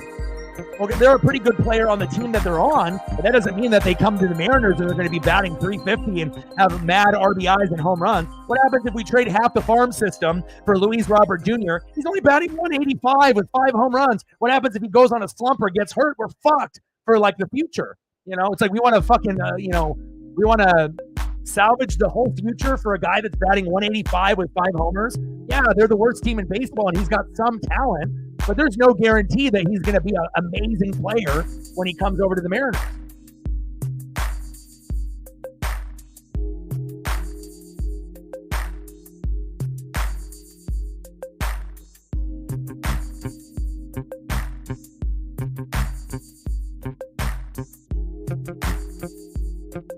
Got him. Smoked his ass.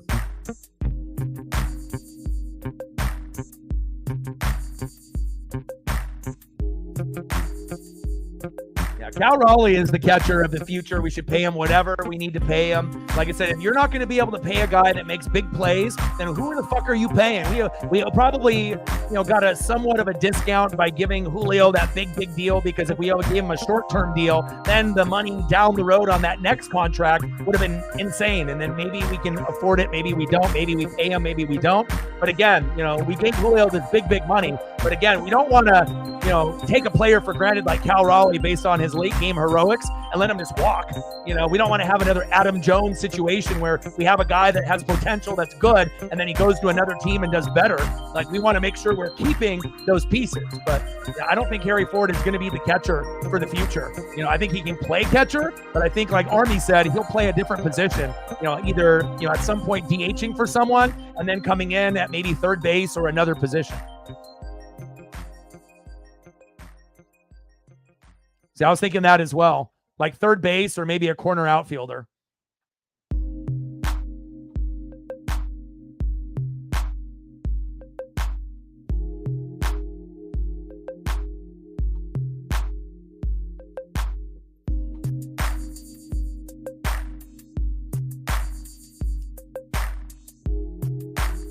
Nobody's going to want those guys.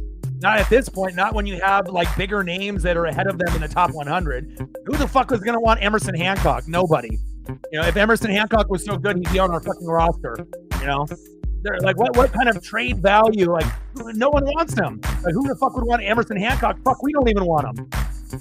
You know what I'm saying? And with Belly's, got some potential, but he's not ready yet. Harry Ford's not ready yet. I mean, even the guys that are above with Emerson and Lazaro Montez, nobody's ready yet. It's too early, But, we need hitting desperately, but we can't rush guys. You got to be able to understand that, even if it's going to take struggling, for a couple years until we can find the right combination of batters to make it all work. But I promise you, at some point in the next 5 to 10 years, we will have a few 300 hitters on the lineup. But it's not going to be this year. It's not going to be next year. We're going to have to figure it out. But eventually, we will have 2 or 3 300 hitters out of 9. But it's going to take some time to be able to get to that point. 3-0 count to Ryan Bliss. And honestly, it probably won't be a guy that we just bring over from a trade from another team. It'll probably be someone throughout our organization in the farm system.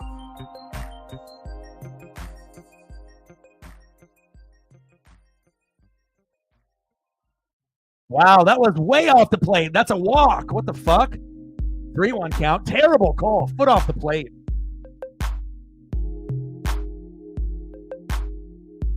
Well, I've been a fan since 1985. And of course, you know, we want to be able to win now.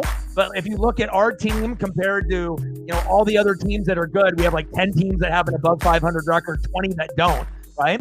We're probably team number 10 or number 9. Because again, the starting pitching has name recognition, right? There goes Bliss. That's terrible. You know, but again, we have name recognition in our players, but Brian Wu is the best one. Just because Luis Castillo, George Kirby, you know, Bryce Miller, and Logan Gilbert are big names. Look at their record and their ERA. Not that good. You know, until we get a point, until our pitchers are 6-4, 7-3, 8-2, 9-1. Then we're the real deal. Then we got to get better bullpen pitchers. You know, our bullpen isn't very good. Matt Brash is hurt. We don't end up having a few of our guys that are there as well, like Santos. We need those guys. 2 away as JP, you know, ends up going to first and getting at. And then, you know, and then closer. We got Andres Munoz, right? But again, we want to make sure that we're doing it the right way. And of course, you know, would I like us to be able to overachieve in, you know, ALDS, ALCS World Series? But if you see how we've been playing against other teams, you know, if we end up going to the playoffs, we might be able to beat like one team. But I don't know if we're good enough to make it to like ALCS this year, you know, or World Series. I mean, it's kind of like, okay, that would be nice. But if you look at like the Orioles and the Yankees, they're much better than us, right? The Guardians and the Royals, much better than us. Are we better than Texas? Yes. You know what I mean? But out of the teams that are in the American League, Orioles, Yankees, Guardians, Royals, fuck, maybe even Twins, right? And then you go, and then Seattle, and then Texas. You know what I'm saying? So it's like, we're not on the same level. Like I said, we have some names, but it's all about consistency. We have 0 300 hitters. We're the number 1 strikeout team out of any team that's played in the last 100 plus years. Okay? There's so many things that are going against us, but we're still first place, right? We're still 38-30. But again, when it comes down to being a championship caliber team, we're not there yet. But give us a couple years, you know, and then maybe we can get there. But I guarantee in the next 15 to 20 years, we will have a shot for 1 or 2 World Series, you know, attempts.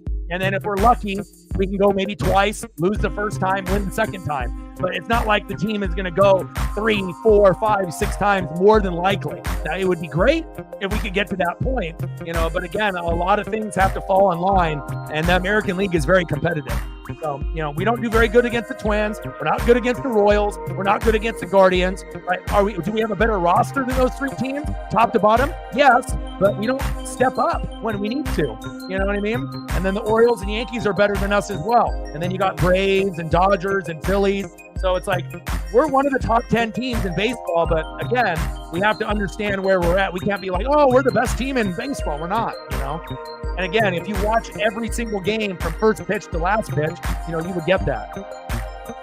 So again, I don't want to sacrifice the farm. And again, if you get rid of, let's say, 3 top 100 guys, right? And we bring in Luis Robert Jr., Bo Bichette, or Vlad Jr. And what happens? It's a rental. What happens if we get Vlad Jr. or Bo Bichette for 3 months and then they walk and they go somewhere else?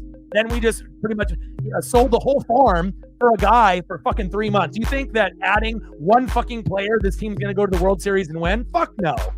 You add Vlad or Bo or fucking Luis Robert Jr., you put him in the lineup, and then everything is just magically going to fucking improve. Like, it might help a little bit, but it's not going to be like, oh my God, we are so talented. You know, it's like if you had those type of players and you added them to the Yankees or the Orioles or the Dodgers or the Phillies, then it might take them over the top. But the Mariners are not those teams yet. See what I mean? 54%. Yep.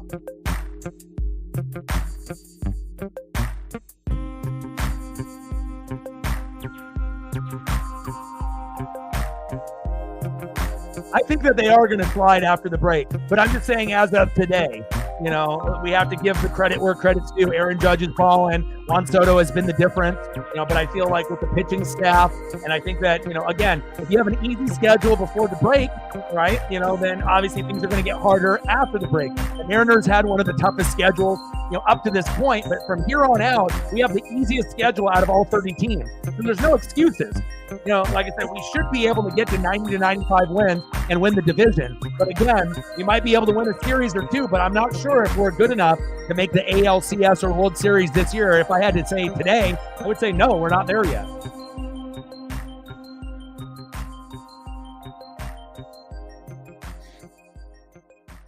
It's a baseball stream, not necessarily just a Mariner stream. I mean, I call it right down the middle, no bias. We do that for all the streams here. You know, if someone is great and they have greatness written all over them, it doesn't matter if they're on the Mariners or not, or any team I do streams for.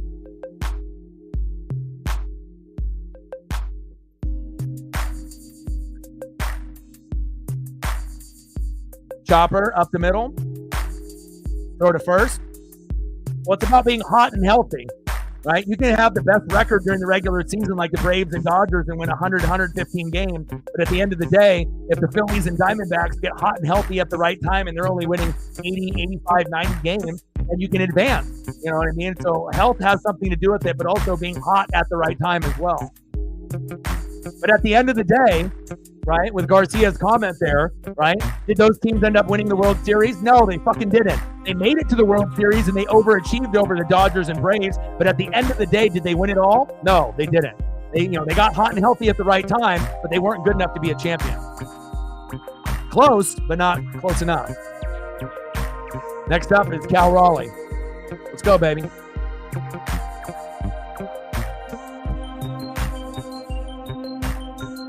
Go, big dumper. 208 average, 12 homers, 40 ribbies, runners at first and second with 2 outs. Come on, Bubba. Pitch is low and into the dirt, 2-0 count. But it all depends on like how much you've watched. You know, there's people that are 20 to 25 years old that have only been watching sports for 5 to 10 years. And then you got people in this room that are 40, 50, 60, 70, 80, 90 that have been watching for 20, 30, 40, 50, 60 years, you know? So again, experience is key, to being able to watch these games and understand how the leagues change, and how things change. It's not a hitting league anymore. It's a pitching league. It's like in football in the NFL. It's no longer a running league. It's a passing league within the last 5 to 10 years. Cal? Yeah, baby! There we go! Go, go, go!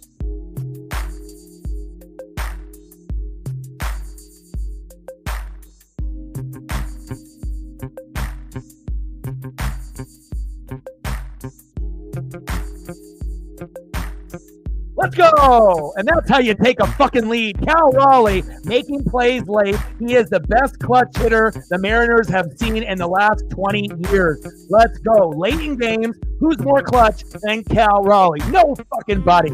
Let's go. Nice job, Cal. And if you didn't believe in Cal, up to yesterday, and you didn't believe in Cal today, then he does it again. Nice job, big dumper. Exit below 109.3, and when you're down 3-2 and it's the bottom of the 7th with 2 outs and you find the player that can come up big, there he is. Next up, right fielder Mitch Hanigan. Nice job, Cal.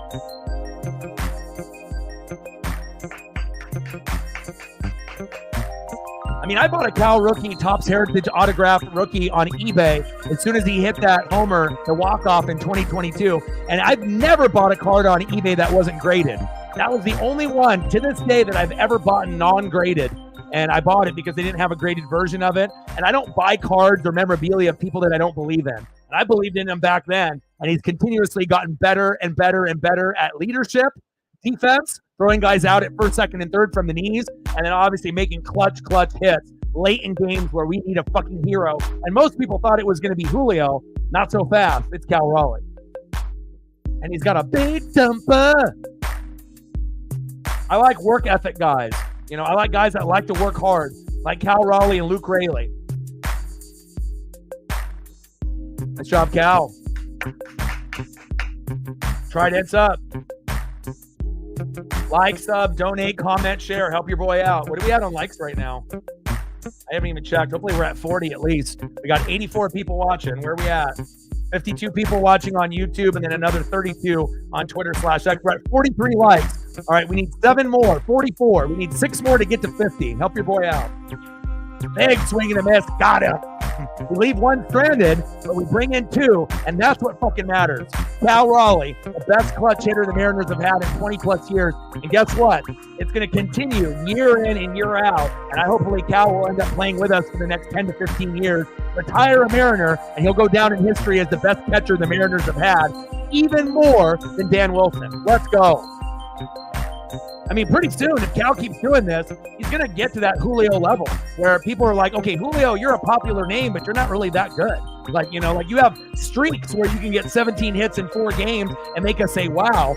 But again, unless you can be a 30-30 guy, 40-40 guy every single year, 40 home runs, 40 stolen bags, like a Ronald Acuna Jr. or something of that nature, or a 30-30 guy. But, if you're going to be going from 30-30 and then you're going to go down to 15 and 30, that's a big drop off, and again, you have to be able to be patient in the box. He's not.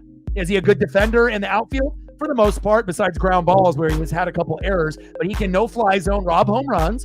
He can run the bases pretty well, but this year he's been a little lackadaisical and not focused. He's overrun the bags a couple times and cost us a few outs.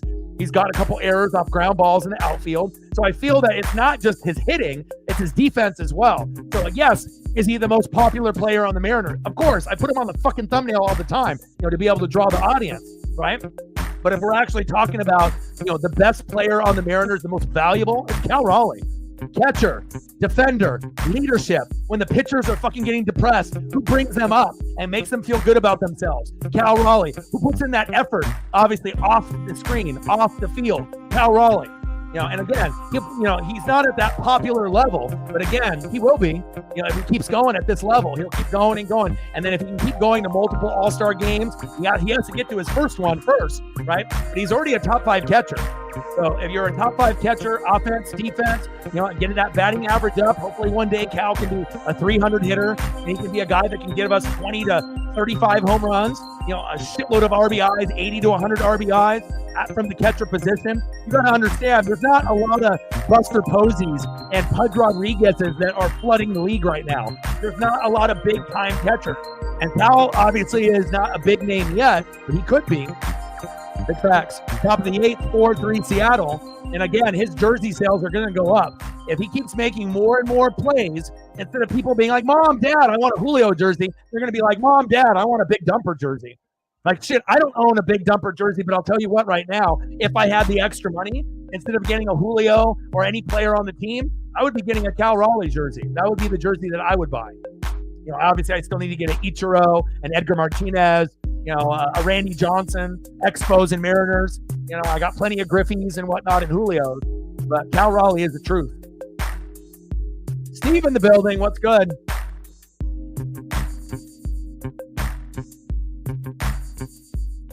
Let's go. How are you, brother? Stacks on stacks, racks on racks, a little cactus jack, bang, bang. And I think Cal Raleigh is willing to do the things that Julio isn't. Watching film, putting more time in on honing his skill set. I feel like with Julio, he's just so popular and already like he feels in his mind he's goated. He's not willing to go the distance and work extra hard. And I know there's certain things that he's doing that we don't see on TV, but I just don't get the feeling internally that he cares as much as some of the other GOATs have in the past to get himself better. Top of the 8th, 4-3 Mariners, taking the lead, 3-2 pitch, Devon. Damn it. Come on, Bowman. Appreciate you, Steve.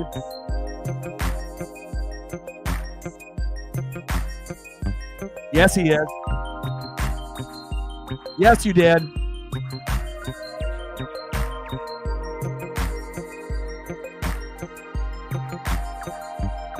And Cal has got the ability to get 20 to 40 home runs every single year. And the thing is, if he can start batting over 300, there's a chance that Cal could end up getting 40 home runs. And I wouldn't say that for very many catchers. We've had like Mike Piazza, Pudge Rodriguez, Buster Posey as like an undersized catcher. But again, Cal's like one of those guys, if he, gets better and better and better, and if he can end up hitting 300 to 320 in the future, he could end up hitting 40, 45 home runs. I'm not saying he will, but he's got like the potential to do that. But even if he doesn't, he's almost good for 15 to 30 almost every single year. And then going up to that next level, 35, 40, 45, that would mean that he has to improve that batting average. Instead of batting 200 at 220, it's got to be 300 to 320, which would be very difficult to do in this game, this day and age. But I think that he's one of those guys that possibly could get up there, batting 270, 280, 290, 300, not batting 400, but 300 to 320, at one point or another during the season. Top of the 8th, 4-3 Mariners. Runner goes. Ooh, that was a bad throw by Cal, though. That's the second bad throw today for Cal Raleigh. A little wide right, but in both instances, right, the runners have not advanced, so it hasn't hurt us. Thank God.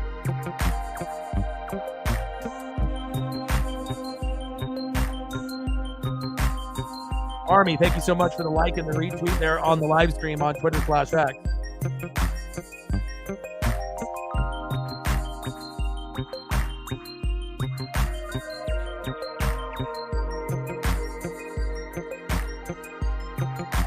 Pitch is inside. 1-2 count.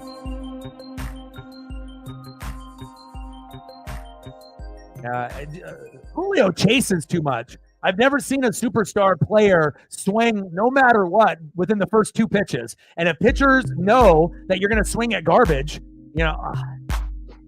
fucking Bowman, what was that? Jesus Christ. Are we trying to get him back in the game? Now we're starting to lose focus there after Cal got us that lead.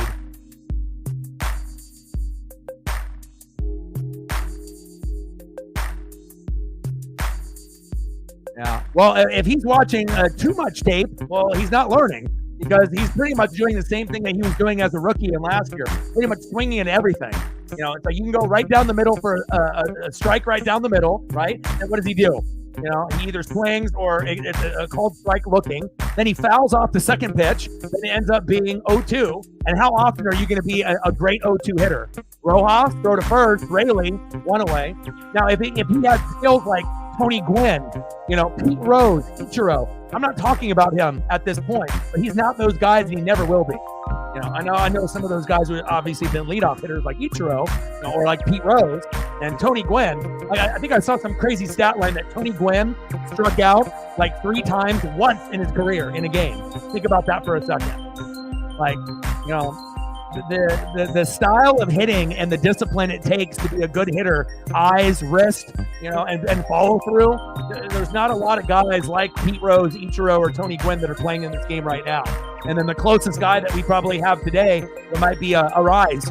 We've seen him go from team to team to team with the Twins and the Marlins and the Padres. And you see Luis, I'm not saying he's Pete Rose or Ichiro or Tony Gwynn, but if you're looking at a guy that can bat 300, 350, 400, I'm not sure if he'll be able to do it for his whole career, but up to this point, Arise is probably the closest that we've seen as far as consistency.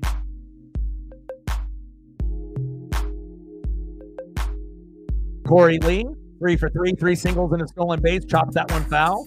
Top of the 8th, 4-3 Mariners, runner at third, 1 out. 0-1 count from Bowman to Corey Lee.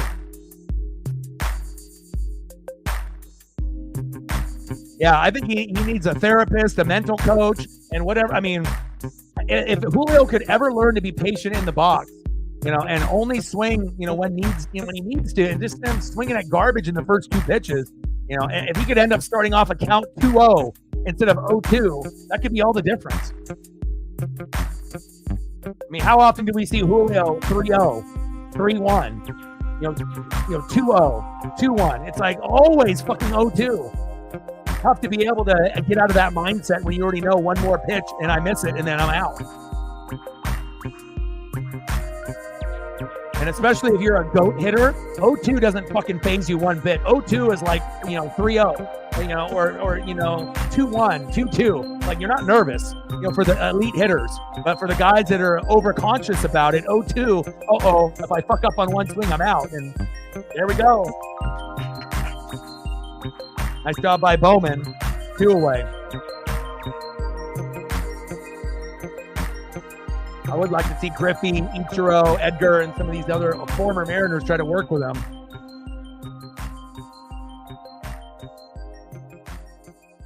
Next up for the White Sox, 1 for 3 with a K. Right fielder, Zach Deloach.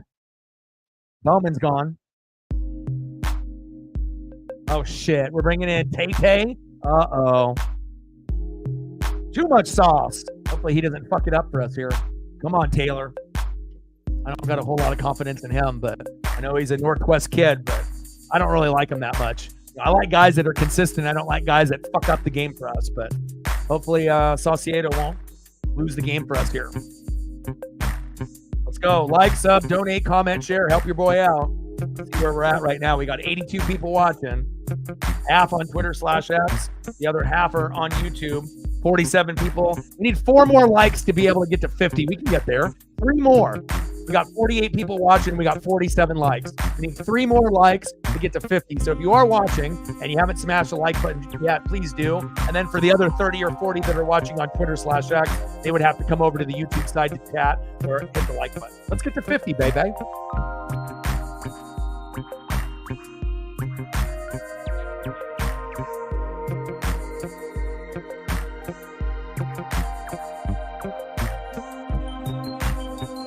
Yeah. And maybe the pressure of being Griffey 2.0 was too much for him. You know, it's like this is the biggest superstar since Ichiro. You play center field like Griffey. You rob home runs like Griffey. You know, and having that pressure to live up to one of the greatest baseball players that has ever lived. That, you know, the guy that played in the steroid era and didn't cheat. That's a lot to live up to. You know, and you're trying to be, you know, Julio Rodriguez. But again, the Griffey comparisons are always going to be there. But at the end of the day, you're not going to be Ken Griffey Jr., my guy. You're not going to be this, okay? There's 2 people in my life that are my hero. My dad, number 1, and Ken Griffey Jr., number 2. Best autograph in sports on top of that as well. You're not going to see a better athlete with a better signature than Ken Griffey Jr. But I got 3 Julio graded rookie card autos in my collection, so obviously if I didn't believe in Julio, I wouldn't have all these items of him. But he's got a long ways to go to being a Hall of Famer, let alone an All-Star this year. Unless the fan vote, you know, they vote him in to do the home run derby or to be a reserve. But if we're talking honest and real, no bias, Julio does not deserve to be in the All-Star game. Now, Brian Wu, Andres Munoz, yes. Julio, no. Danny Mendick is in. Top of the 8th, 4-3, Marinez, runner at third, 2 out. 2-0 pitch, Mendick, big swing and a miss from Sauce. 2-1 count.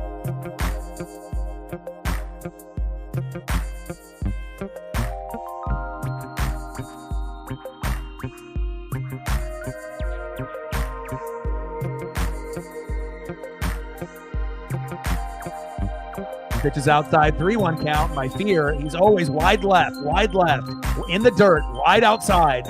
They're not swinging at that garbage, Sauce. You know, you got to be jamming hitters inside. That's how you get out. If you do it right down the middle, home run, grand salami. You go outside, no one swings at that shit. You have to go inside and jam the hitter. Cal dropped it there, but still 3-2. I mean, again, you're not going to see another Griffey, another Ichiro, another Randy Johnson, or another Edgar Martinez. Well, even though we've never been to a World Series, you can, you know, undoubtedly say those are 4 of the best players that have ever played at their respective positions ever. Griffey, Randy, Ichiro, right? Edgar, DH, Ichiro, leadoff hitter, Griffey, center fielder, Randy Johnson as the unit, the big unit. There we go. Good job, Sauce. I was getting nervous there. But eventually we want to add a Julio to that group, right? Griffey, Randy Johnson, Edgar Martinez, Ichiro, Julio, because we don't count A-Rod. A-Rod's a douchebag. Okay, you know, he started with the Mariners, but we don't like claim him as a Seattle Mariner. Fuck that guy, right? We want to be able to have Julio be that 5th guy, you know. But depending on how things go, it might end up being like Cal Raleigh or someone else. Facts.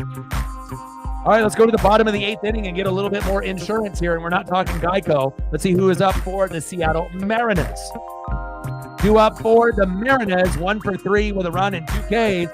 First baseman today, Luke Raleigh. And we also have to shout out Luke Raleigh instead of Cal Raleigh. Cal Raleigh and Luke Raleigh are best buds. They have the best work ethic on the team. But for a guy with 2 outs to bunt and to be able to bring a runner over late in the game, how many guys would be able to do that? Luke Raleigh is tied for first in Major League Baseball with 5 bunt base hits, okay? And these little statistics fucking matter. Luke Raleigh, I love you. Let's go, Luke. Batting second, DHing for Seattle, 1-for-1 RBI with 2 base on balls. DHing for the Mariners, Mitch Garver. And batting third would have been Dominic Canzone, but instead they do the right thing and they bring in my boy, Tyler Locklear. 0-for-1. Let's make it 1-for-2. Let's go, baby.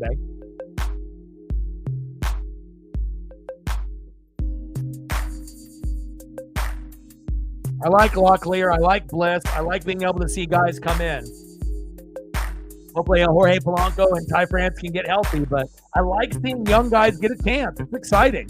Some guys are going to pan out. Some guys are going to suck ass like Diaz did today on the mound. But again, it's like we haven't really been able to see what we have just yet. It's too early. Yeah, Sauce is good when we only need 1 out, but when Sauce needs 2 or 3, he's ass. Go to your dispense, my guy. That's important. Raleigh? Damned him. Underhand throw to first. 1 away. Let's go in Mariners.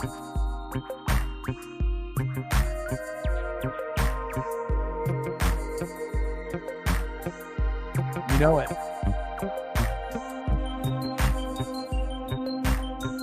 So far, so good. Next step for the Mariners, DHing for Seattle, Mitch Garver. Dog shit for the first 2 months of the season, besides that walk-off homer off the photo, like in late April, 28th, 29th, around that time, right? But in the last 2.5 weeks, as we've made him backup catcher over Seby Zavala, we have seen a little bit of an improvement, seeing the baseball better, getting walks, getting RBIs, and even getting a couple homers. Still not where we want him to be, coming from the Texas Rangers, the world champs, batting only 180 with 7 homers and 23 ribbies. But he's got more home runs than Julio, so that says something. Bottom of the 8th, 4-3 Mariners. Let's go, Garv.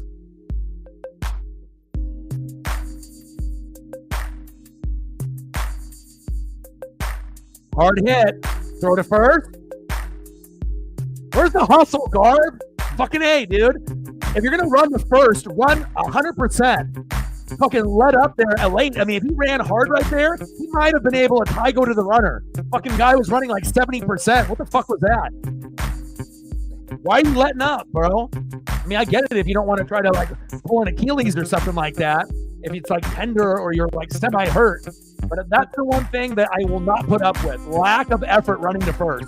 If I can see an athlete that's going to run hard no matter what circumstance, that's the type of guy I want on the team. Not a guy that's going to fucking run to first 70%. Because what happens if he bobbles it or there's just a slight mishandle? It could change the whole outlook of the game. Next up, Tyler Locklear. I like him. Go Tyler. Bottom of the 8th, 4-3 Mariners with 2 outs, 0-2 count. Shohei, Freeman, and Teoscar. They're special over there. Pitch is high and outside. 1-2 count. Sidearm throw from Hill. We're at 9. 91 to go. Pitch is outside. 2-2 count. Let's get to 50 likes on the stream. Yeah, I mean, even though the Astros, a lot of people hate them, with the cheating, and they're the rival to the Mariners, and a lot of, teams hate, Jose Altuve, and I get that. But I like 2 players on the roster a lot on the Astros. I'm a big Kyle Tucker guy before he ended up having this breakout year, even though he got hurt as of late. And I like Jeremy Pena. Yordan Alvarez is a good player. But again, I don't got a whole lot of love for, a few of the guys like Berkman and a few of the others. Altuve. But I do like Jeremy Pena, and I do like Kyle Tucker a lot.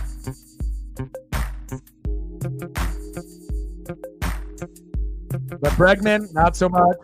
Altuve, no. End of the 8th inning, 4-3 Mariners. All right, come on, baby. See who we have up next here.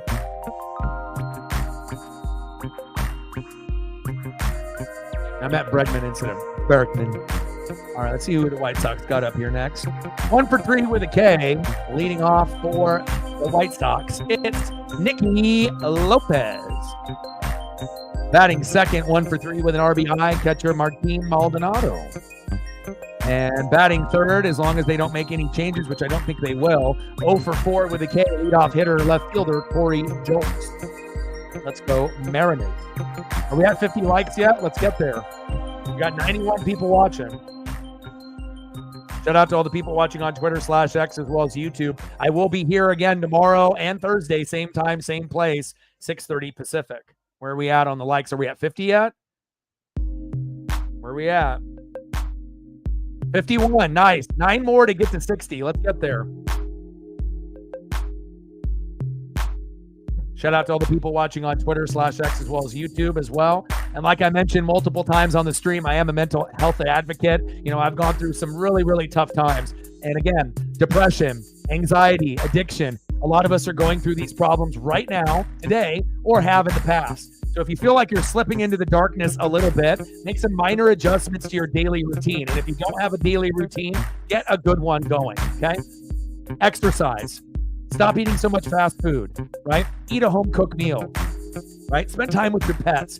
Check up on your friends. There's a lot of things. Listen to music. Like, there's minor things that you can do to your daily routine to help you win the day. But again, cut back on the partying and the booze. Eat a little bit better. Exercise. Go for a walk. Get some fresh air. Spend time with your pets. Listen to music. These are things that can help you turn your life around. In fact, I'm a big example of that too. You know, during COVID, you know, I had bad depression.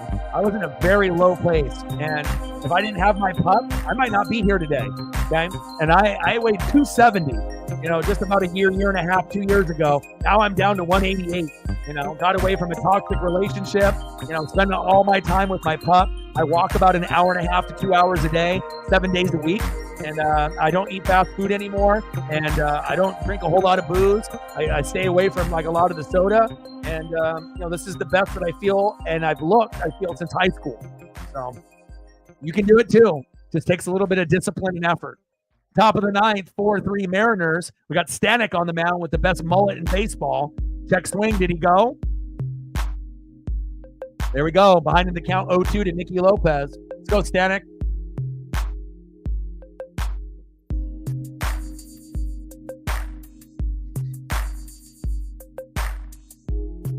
I got a link that you can watch, Jacob. If you can't watch it on your local cable or satellite, I got a link that you can watch any game no matter where you're at. Lauren in the building, what's good? Basketball, baseball, football, hockey, and some of them even include wrestling, like WWE. Top of the ninth, 4-3 Mariners. Stanek into the dirt. One thing I fear about him, you know, when he starts getting a little wild, you know, it ends up being wide right, you know, into the dirt, or sometimes tries to jam the hitter, has no control, or it's a foot or two in front of Cal Raleigh into the dirt, and then it ends up costing us either a base runner advancing or a run. 1-2 pitch. Pitch is high. 2-2 count. What's good, Lauren? What's good, brother?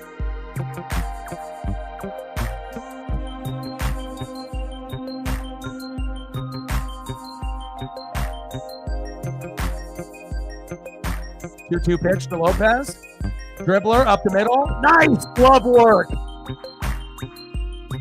What glove work? My God. J.P. Crawford. Jesus Christ. Amazing.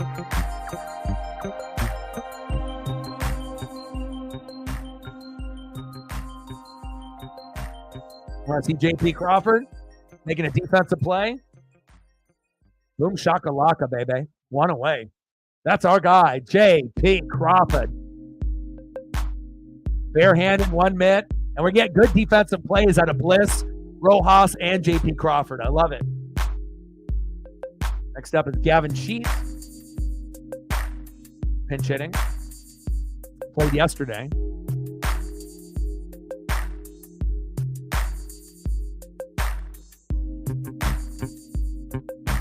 Pitch right down the middle for a strike. 0-1 count.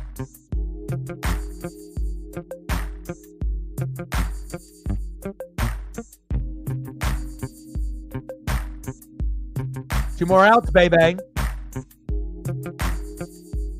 Right down the middle, big swing and a miss, 0-2 count. And considering we had both pitchers today making their major league debut, and obviously Diaz did not really look that good and gave up back-to-back homers early in the game, but we're up 4-3 right now because of Cal Raleigh being the hero in back-to-back games.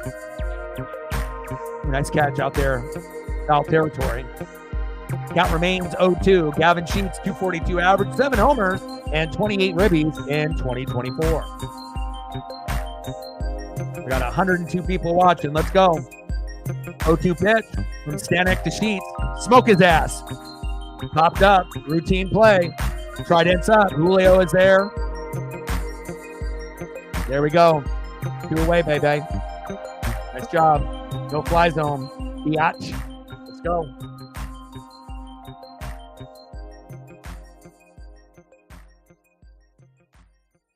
$99 miles an hour on that last pitch.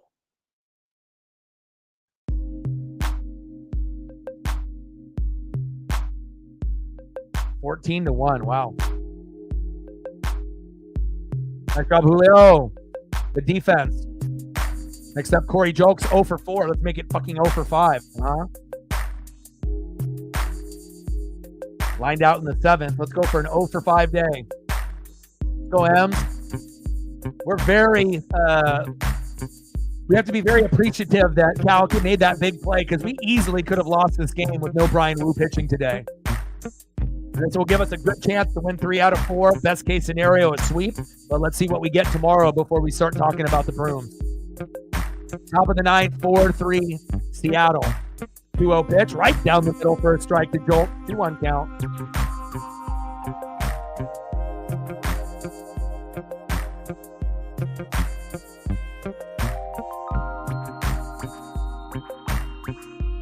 Go, baby. We're 3-0 with the Bark at the Park promotion as well. Bobblehead nights, Bark at the Park when you can bring your dog. I mean, we got to make sure we're doing those more often. 2-1 pitch, fouled off, 2-2 count, 1 more strike, and this game is over. Let's go. And we are a very, very good 8th and 9th inning team. One of the best in Major League Baseball.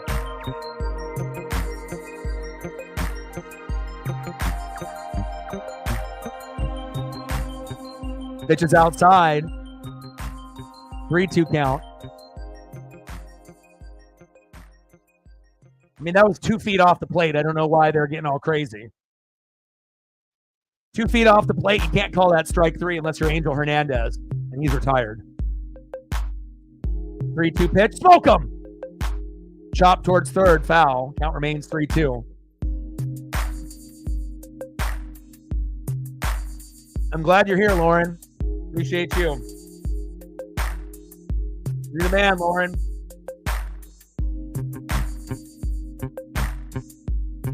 Three-two pitch from Stanek to Jolt. Smoke him!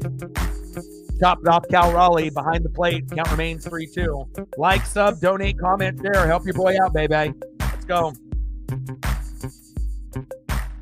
MVP of the game, Cal Raleigh again. Army, Lauren, Megan, and Matt, thank you for the support on the Twitter /X. 3-2 pitch. Popped up. Game over, bitch. Let's go. It's mullet season, baby. Let's go, baby. Let's go. Final score, Seattle Mariners 4, Chicago White Sox 3. And when the Mariners win, what the fuck do? We dance. Mariners win. Mariners win. Mariners win. Let's go. Fuck yeah. And I will be here tomorrow, same time, same place, 6:30 p.m. Pacific Wednesday night, 6:30 Pacific Thursday night. Let's go. And the hero of the day, guess who? You already know who it is. Hit the grand salami yesterday when we were down 4-0, tied it up 4-4, and ended up hitting that monster grand salami in the ninth. Cal Raleigh doubled to right. Julio and Rojas scored when we were down 3-2 to give us that 4-3 lead. Pay the man. Big Dumper, I love you. Let's fucking go. Top 5 catcher in Major League Baseball, baby. You know what Cal Raleigh is? Fucking electric. Let's go. Let's go. Well, shout out to all the people watching on Twitter/X, as well as YouTube as well. I love you guys, and I appreciate you guys very, very much. I hope you guys enjoyed the stream. Shout out to all the people that liked, donated, commented, and shared. And again, I will be back tomorrow, same time, same place, Wednesday evening, 6:30 Pacific. Join me, and we will have, hopefully, an amazing outcome like this today. And I got one question for you. Who you know talks sports like us? Your boy Ryan, Northwest Sports Fanatics. Have a great rest of your Tuesday evening, and I'm out. Mariners win! Mariners win! Mariners win! And I'm out.